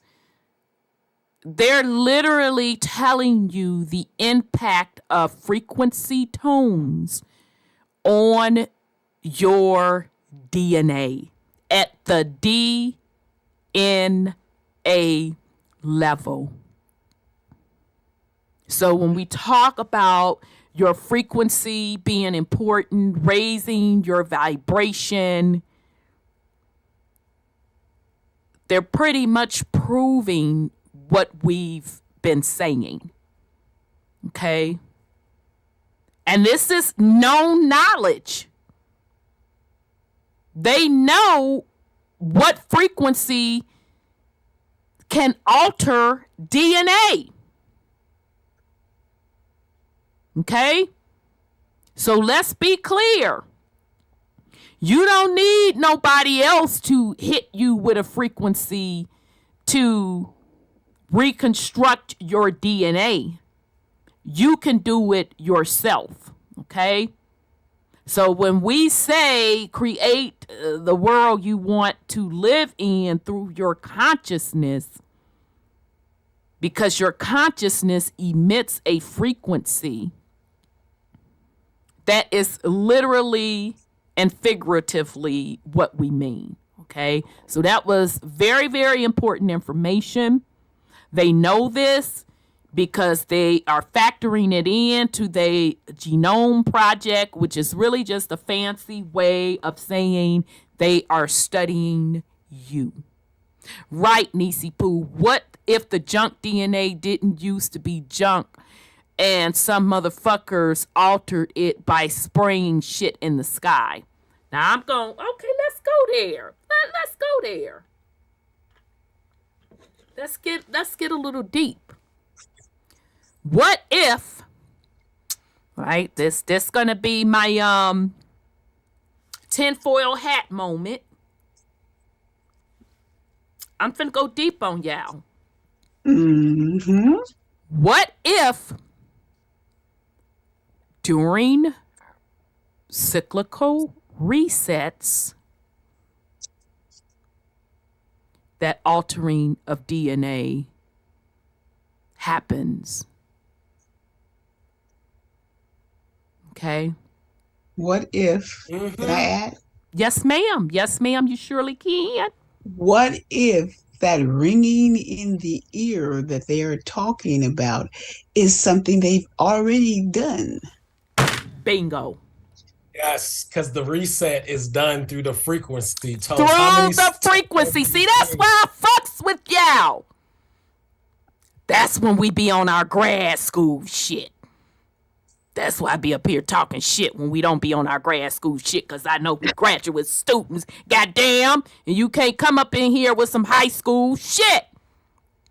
So say that again, Sis Sandra, for the slow motherfuckers in the back. I said, what if that ringing in the ear that lots of people are having now is what they've already done to change your stuff, your DNA? So do y'all understand what we're saying?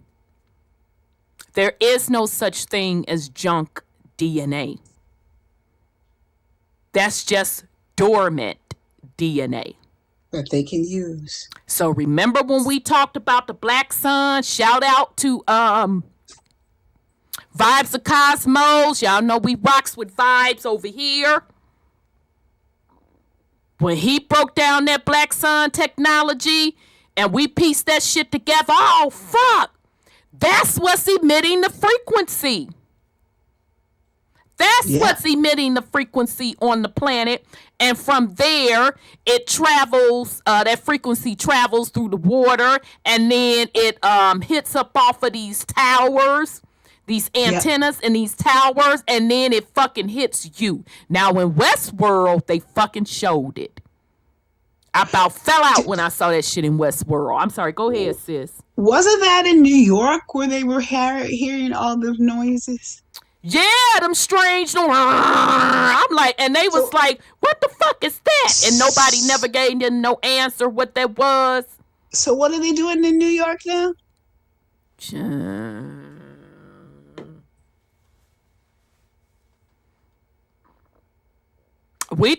and I told y'all years ago that they were bouncing off signals from them from these buildings. We told y'all that shit years ago. We said go look up any city, go look at their buildings, and you see them fucking signals. Those towers. Those towers. That's bouncing frequencies. So now these people sitting up here telling you that they know that a frequency burst can alter your DNA. So, in Rhonda's opinion, this is part of the fucking resets. It is. Okay?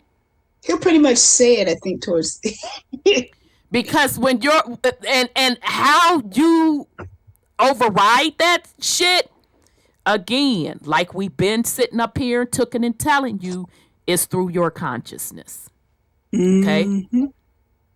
So yes, Nisi Poo, that was an excellent question. So again, when we talk about gatekeepers over here, I'm not talking at the boule level. I'm talking at that high, what they call in high priest and high priestesses level. Okay. To me, yeah, that's a part of the reset.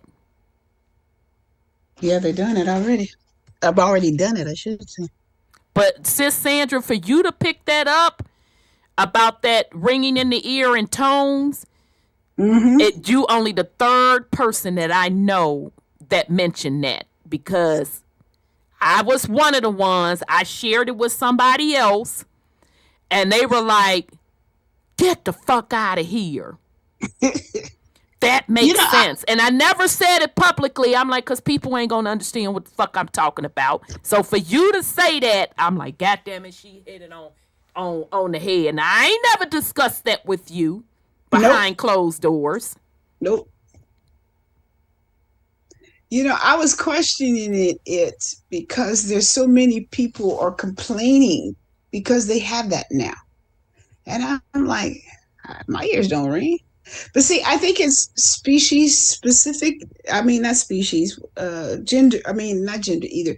Culture specific. I think they can control it based on who you are.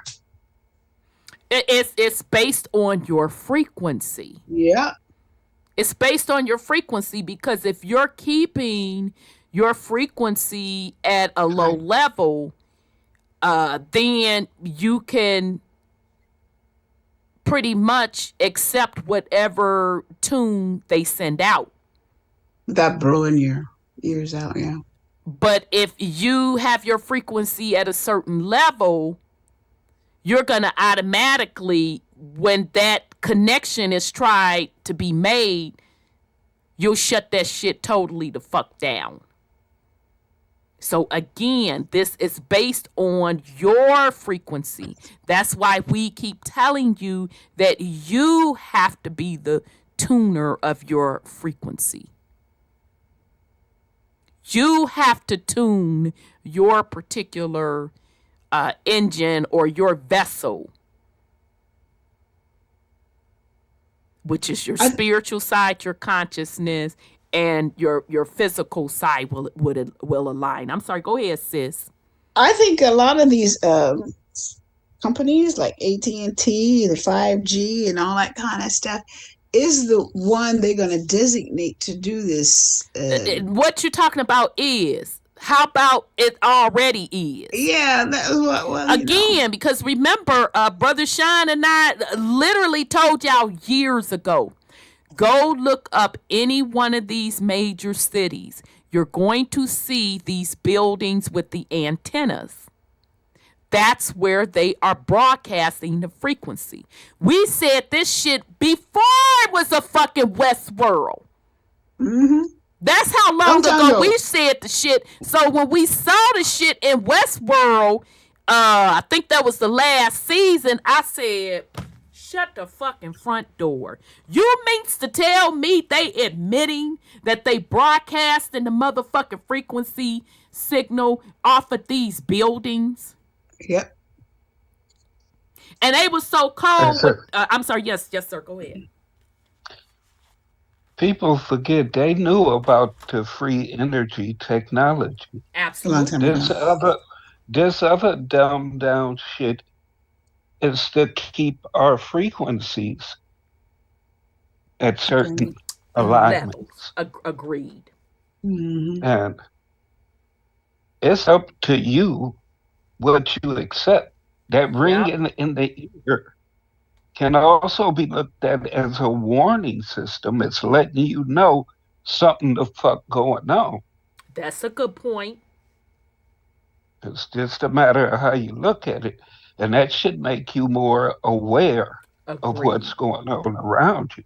Agreed. That's the time to self-reflect and figure out, okay, well, what are they attacking me for? What is it I'm about to stumble across? That'd be the time when you right on the verge of some type of breakthrough. Agreed. And then you let that distract you and take you away from where you were headed. It's all up to the individual how you move with the energy.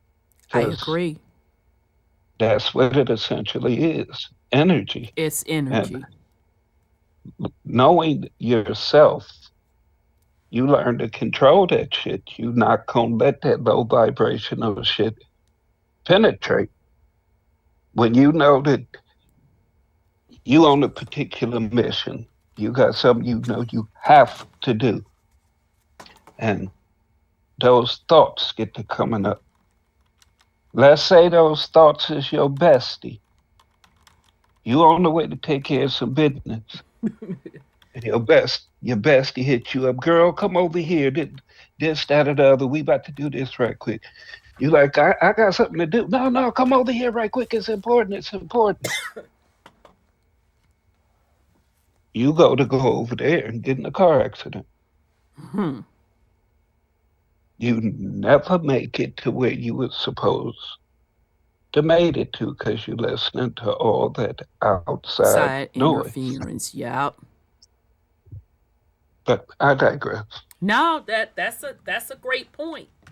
That's a great point, because if I said I ain't finna do something, and you learn this through experience, that when you go against yourself, you fuck around and find out real quick. Because the first thing you say is, I should have listened to my first mind. You mean the true self that told you, bitch, go on and do what you supposed to do. Why is you trying to accommodate old girl? You know she ain't got nothing but some drama. She gonna talk about that dusty dick ass nigga that's been doing her wrong. That bitch can tell you that information over the phone. But very, very good point. That this is why it's important for you all to be the architecture of your own individual environment, your own individual experience in this realm. And you do things that you want to do and not be a crowd pleaser. Because a lot of people be whole ass adults but don't know how to say no, or be trying to, look good in somebody else's eyes. Well, okay. And you uncomfortable the whole time. But, hopefully, as you gain more experience, as you get older, you be like, no, baby, I can't do that. Well, you know what? I told you no. Go fuck yourself. How about that?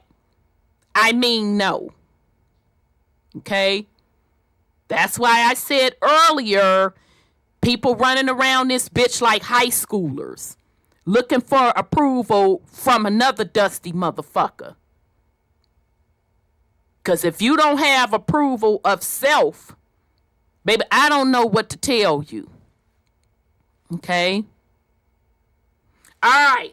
So I didn't want to, come on, thingamajig.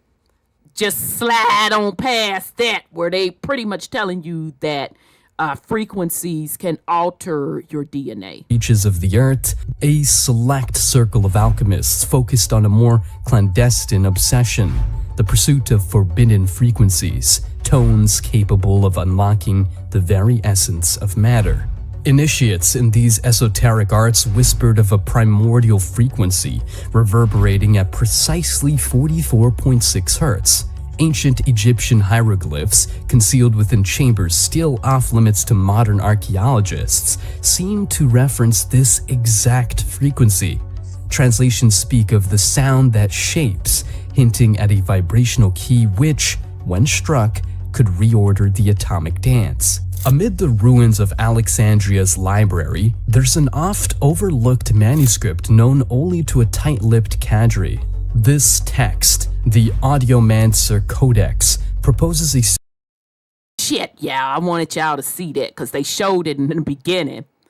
So, all right, we on our PhD shit over here. Nisi Poo, don't this look familiar if you still around? This the, ain't this the motherfucking symbol 13 ghost in them ass head? Again, I gotta go rewatch it, y'all, because, baby, let me tell you something. This shit was boring. I was more fascinated by the technology, but on 13 ghosts in them, y'all, this was exactly what the fuck they had. But except they had a circle within a circle within a circle, like the Mayan calendar. Okay, this was exactly what the fuck they had, even on to the 4 thingies in the motherfucking corner. Okay, all right. We keep seeing this same symbol. You can think about this in terms of the astrological quote clock. But all of this is really, they're telling you, shit, I lost my thought. Black sun shit. Okay? All right, so let me shut up and let y'all hear this, and then we'll break it down. Codex proposes a series of harmonics built upon the foundational 44.6 Hz. The codex suggests that when these harmonics are layered in exact sequences, base metals like lead can be made to oscillate in a manner that mimics the atomic signature of gold. In essence, a sonic philosopher's stone. The East was not to be outdone. In the heart of Himalayas lies an ancient monastery, home to scrolls that detail vibrational rituals. Monks chant in precise tones, hitting 137.5 Hz, believed to resonate with the atomic heartbeat of Mercury. So just real quick, I didn't want to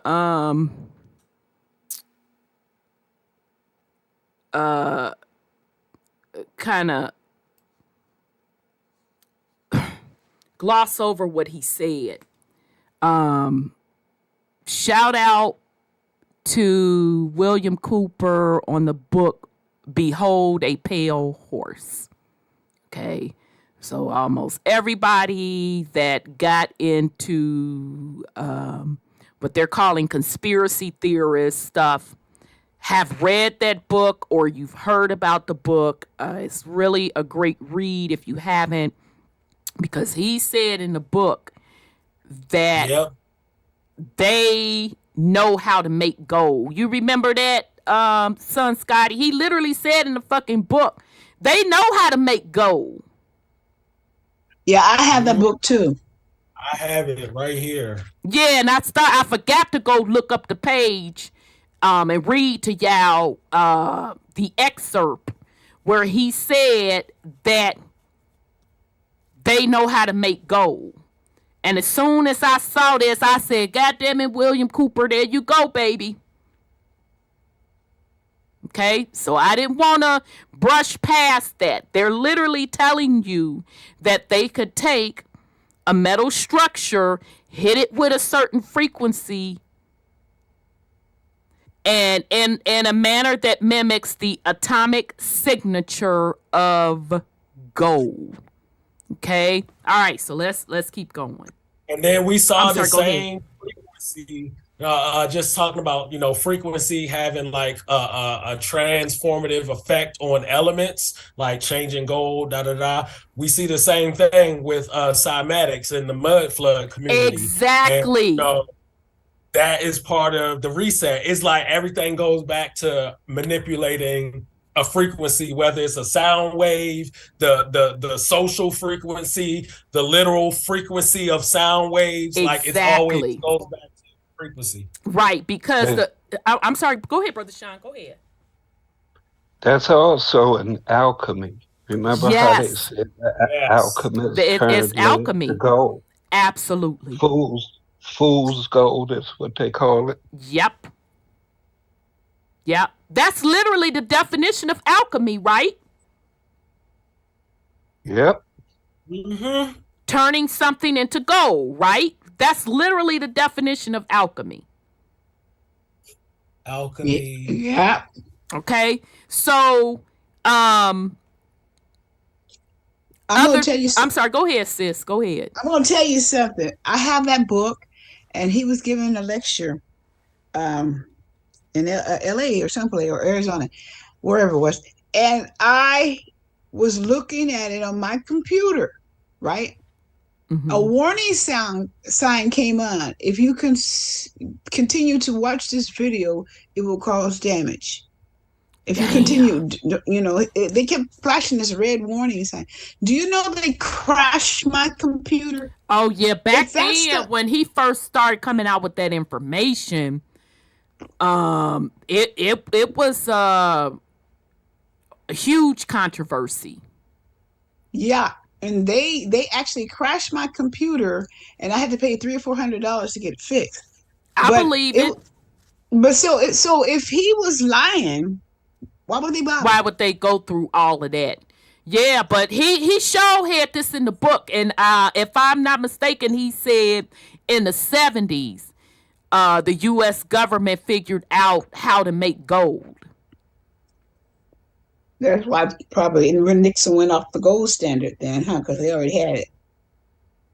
Well, all of that was just planned. Yeah, because they don't want the people to know they have the gold. And it's then how you can change people into like this monetary system. If you can just make gold out of anywhere, exactly, then put a high ass value on it. You over here, you can make a lot of money.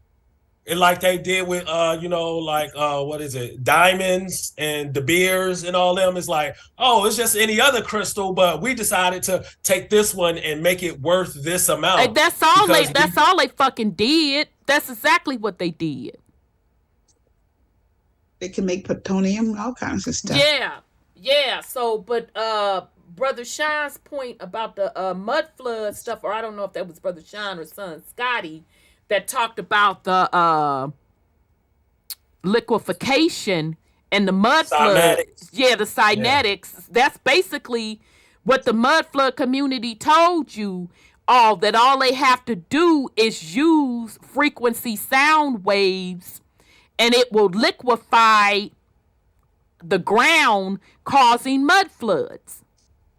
And didn't we read about the Tesla? He had made a thing that did that, and then he supposedly destroyed it, destroyed the machine that liquefied the earth. Yes. And what did you just send me? Oh, son Scotty, y'all. See, that's why I ain't get nothing done, because Nisi Pooh had me watching 13 Ghosts now. I'm going to have to go back and rewatch that. Bullshit movie. But I'm going to have to go back and decode that fucking device, because it looked just like the device. What they just showed, how to turn matter into other states. That's what, to me, they were showing in 13 Ghosts now. So then Brother Sean sent me the stuff on the Cabbage Patch Babies. That motherfucker was good, though. And then son Scotty was like, what's our people Loki them? Oh yeah. Yeah, so they cutting up on Loki them. And I'm still one episode behind, but the last episode I saw was when they did one where Loki and them y'all went to the motherfucking World Fair. I said, hell no. And Chicago World Fair. Yeah, the Chicago World Fair. My bad. The Chicago World Fair. Now, this spoiler alert, but this shit is good, though, y'all. Why, the man they call Kang, they wrong for that shit. Because that's literally his name, Kang. Melanated man. They had, and stop me if I'm wrong, son Scotty, they were indicating that he was fucking Nikola Tesla. Am I lying or not? You're not lying. So the Kane character, he got all these different variants and different time dimensions or whatnot. And so this version of him is named Victor Timely. And he basically is Tesla, but he looked like a motherfucking black man. He looked like Frederick Douglass Tesla. Exactly. And how I knew it was Tesla, I said, these motherfuckers playing. When he said, oh, well, first of all, remember when he was displaying electricity? Wasn't that Tesla's? Well, they claim Tesla came up with it. I told you he didn't come up with a motherfucking thing, that he Yeah. was given it, and it was reverse engineer. But what they were showing was strictly Tesla's device. And then when he was like, no, no, no, no, no, I have all of my real stuff in my lab in Wisconsin. I said, they better stop fucking playing with me, because that's where Tesla had his lab. Okay. So, yeah, that was really good. All right, let's shut up and let's keep going. My bad, y'all. Of gold, in essence, a sonic philosopher's stone. The East was not to be outdone, and the heart of Himalayas lies an ancient monastery, home to scrolls that detail vibrational rituals. Monks chant in precise tones, hitting 137.5 hertz, believed to resonate with the atomic heartbeat of Mercury. With focused intention and years of practice, they describe a fleeting but transformative shimmer within the metal, indicating a momentary shift into silver. Modern anomalies, too, bear witness to this oral alchemy. In a remote Russian lab in 1997, an experiment was purportedly conducted in absolute secrecy. Scientists exposed a bismuth sample to an intricate symphony of frequencies, crescendoing at 92.4 hertz. The bismuth's atomic structure exhibited inexplicable disturbances, displaying properties of platinum for fractions of a second. Yet, the most tightly held secrets rests with the Cymatic Guild, an organization that operates in the shadows. They are rumored to... All right, so remember when we've been going over sacred geometry? Any of this look familiar? What we've been going over in this series? Okay? That operates in the shadows. They are rumored to possess a tonal matrix, a grid that maps out the precise frequencies for every element on the periodic table. When paired with the elusive 44.6 hertz, the Guild claims the ability to influence atomic cohesion and effectively rewrite elemental identities. However, with power comes peril. Unconfirmed reports suggest that uncontrolled exposure to these frequencies has led to unexpected and often catastrophic results. From the spontaneous combustion of materials to the generation of miniature black holes, the stakes of this auditory art are undeniably high. As science and secrecy entwine, one must ask, are these the audio keys to a new age of abundance, or forbidden frequencies that could unravel the fabric of existence itself? So, he just answered his own question. This isn't about new technology and abundance.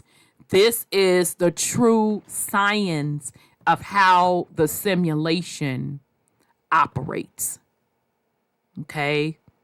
Because remember, I told y'all I started this series to give you the basics of metaphysics. Okay? Everything works from frequency. Okay? This simulation itself is a certain frequency. All right? This is the true science on the planet. That's why when we keep telling you it's about your vibration, it's about your frequency, it's about going within. We're not saying that just to be fucking saying it. It is truly the true science. Okay? And in order for you to vibe, quote, quote, no pun intended, at a higher level outside of this particular simulation, you have to bring your frequency to very high levels. Okay? This matrix is not the end all to be all. It's just one particular simulation out of many, if not infinite possibilities. Okay? You span beyond this particular matrix / simulation. Okay? All right. So I think that's it. Frequencies that could unravel the fabric of existence itself. Yeah. That's it. Okay. Sorry, let me come out of this and we'll come back. Damn, it's 11 o'clock already. I'm not gonna go no further because my voice kind of giving out as well. All right, so anybody want to put anything on that before we move to last words? Let me unmute everybody. I don't know why it does that, y'all. Okay, y'all should be able to unmute yourselves now. Anybody want to put something on that? If not, we're going to go to last words.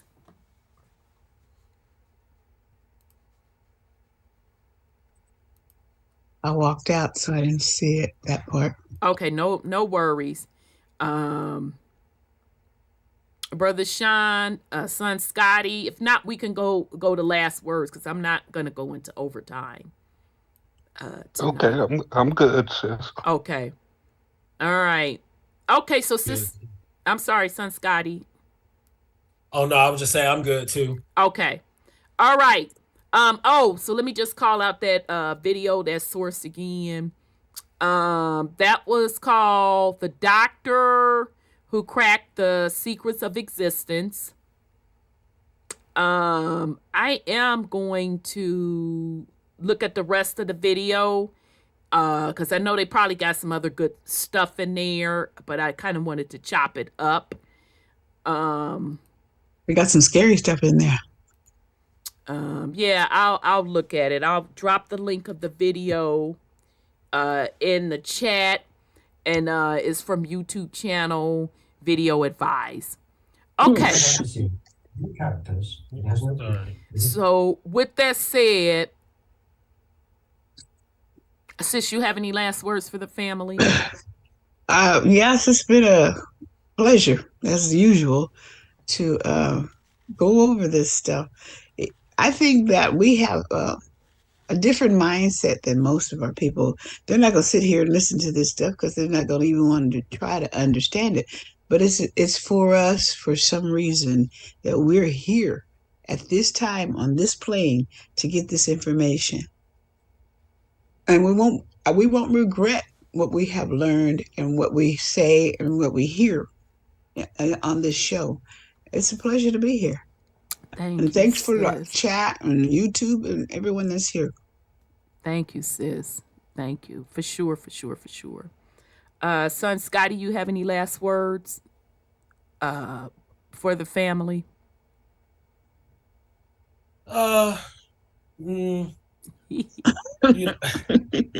was a wide-ranging. I know we went over so much. Dusty, dirty dogs, whores. And you know that's how you got to be over here. You got to be able to do those mental gymnastics, and being able to and also not even just mental. Your emotional, your spiritual, your frequency, feed it all. Attachment. How you're able. We were just talking about hearing the ringing in the ears. It's like a radio. If you on a certain station and you don't like that song, it ain't the vibe you want. What you do? You change it to another station. Exactly. Oh, if it's something that's on the frequency that you on, you like, oh shit, let me turn that up. So at the end of the day, we never going to be able to stop people from throwing out these, low vibing frequencies, these different programs, agendas, narratives. And it always is going to go back to you having accountability and giving your consent. Your consent is you tuning into that frequency. Right. If you want to tune into, Sexy Red and all of her Dirty STD Red, but gone.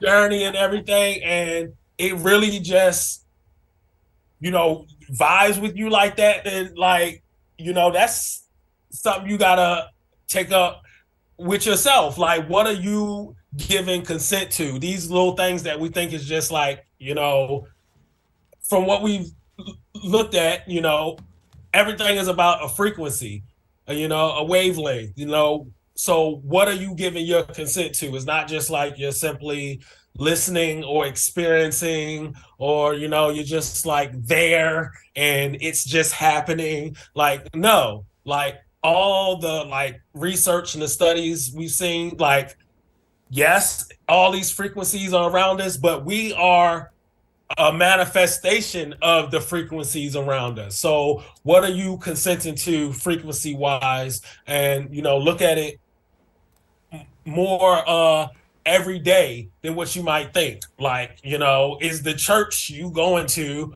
on the frequency when they get up there and talk and preach, and when the people around you coming in a congregation or whatever, is that on a frequency? Do you feel like you on one accord, like they say? Or is your mind like saying like, I don't know, I feel like I want to disrupt this frequency, something not adding up right? You might want to step out of that and be like, yo, my frequency wasn't lining up with what, I thought was for me.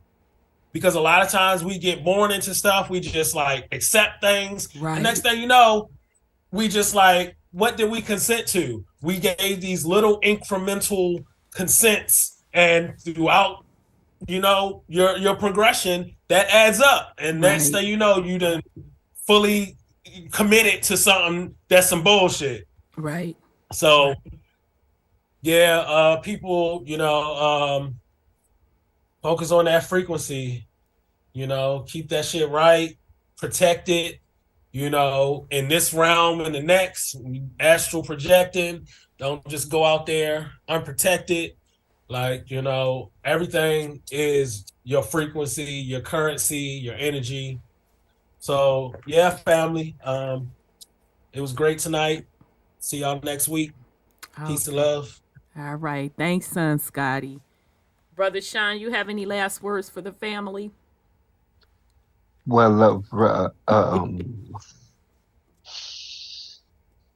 family, imagine that you're not scared. You don't have to be.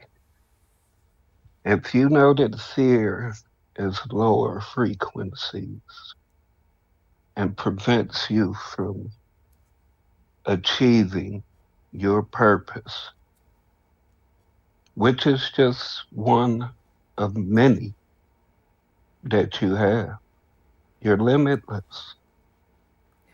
This holographic universe doesn't end here. Right. You're eternal. But what does the next hologram consist of?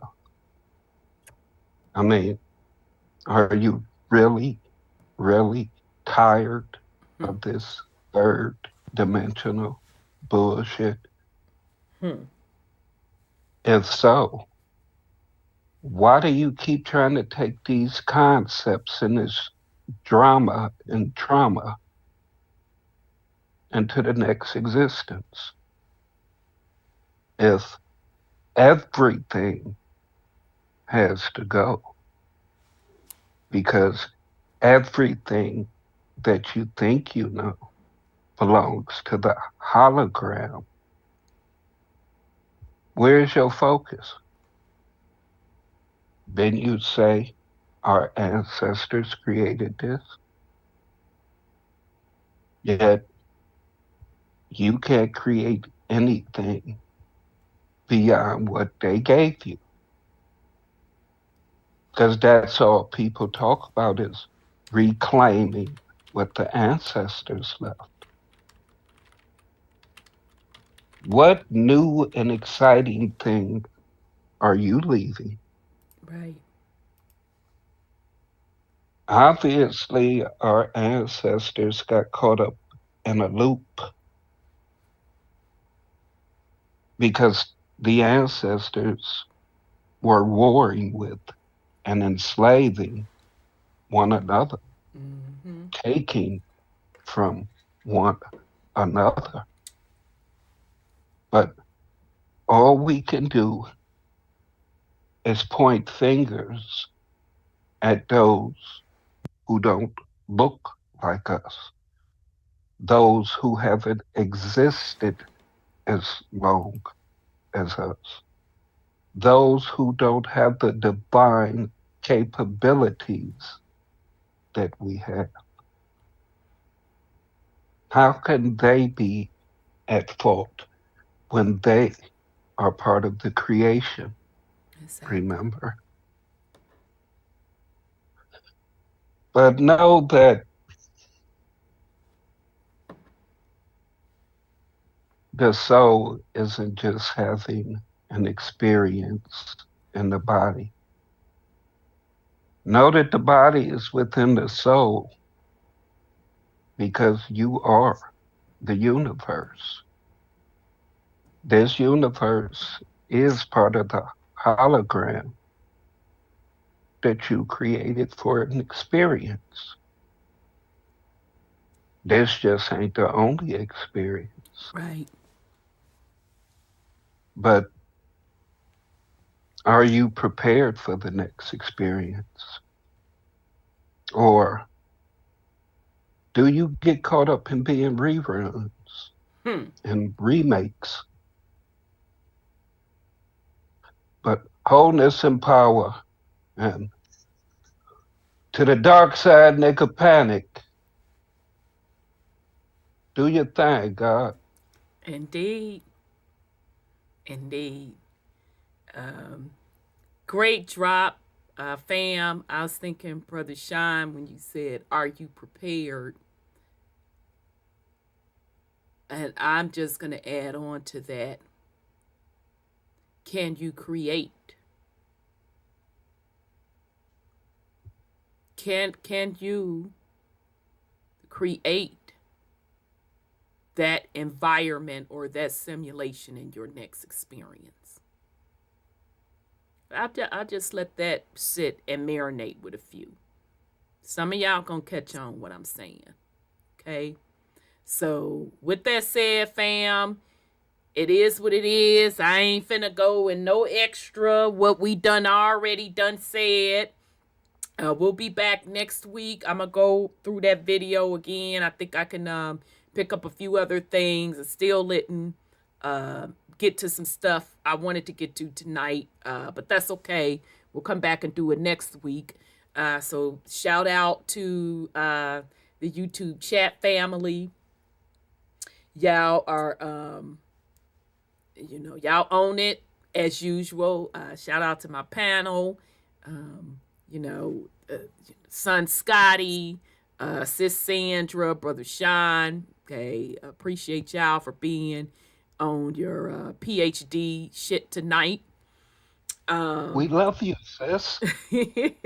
Shout out to my brother Will Kapoor. Be safe on the road, brother.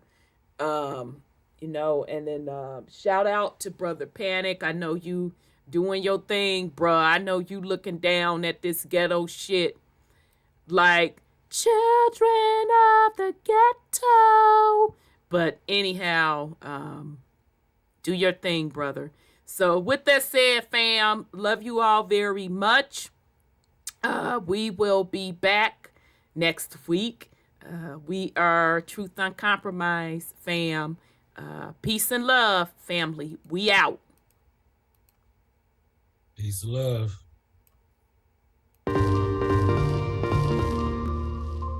Peace and love.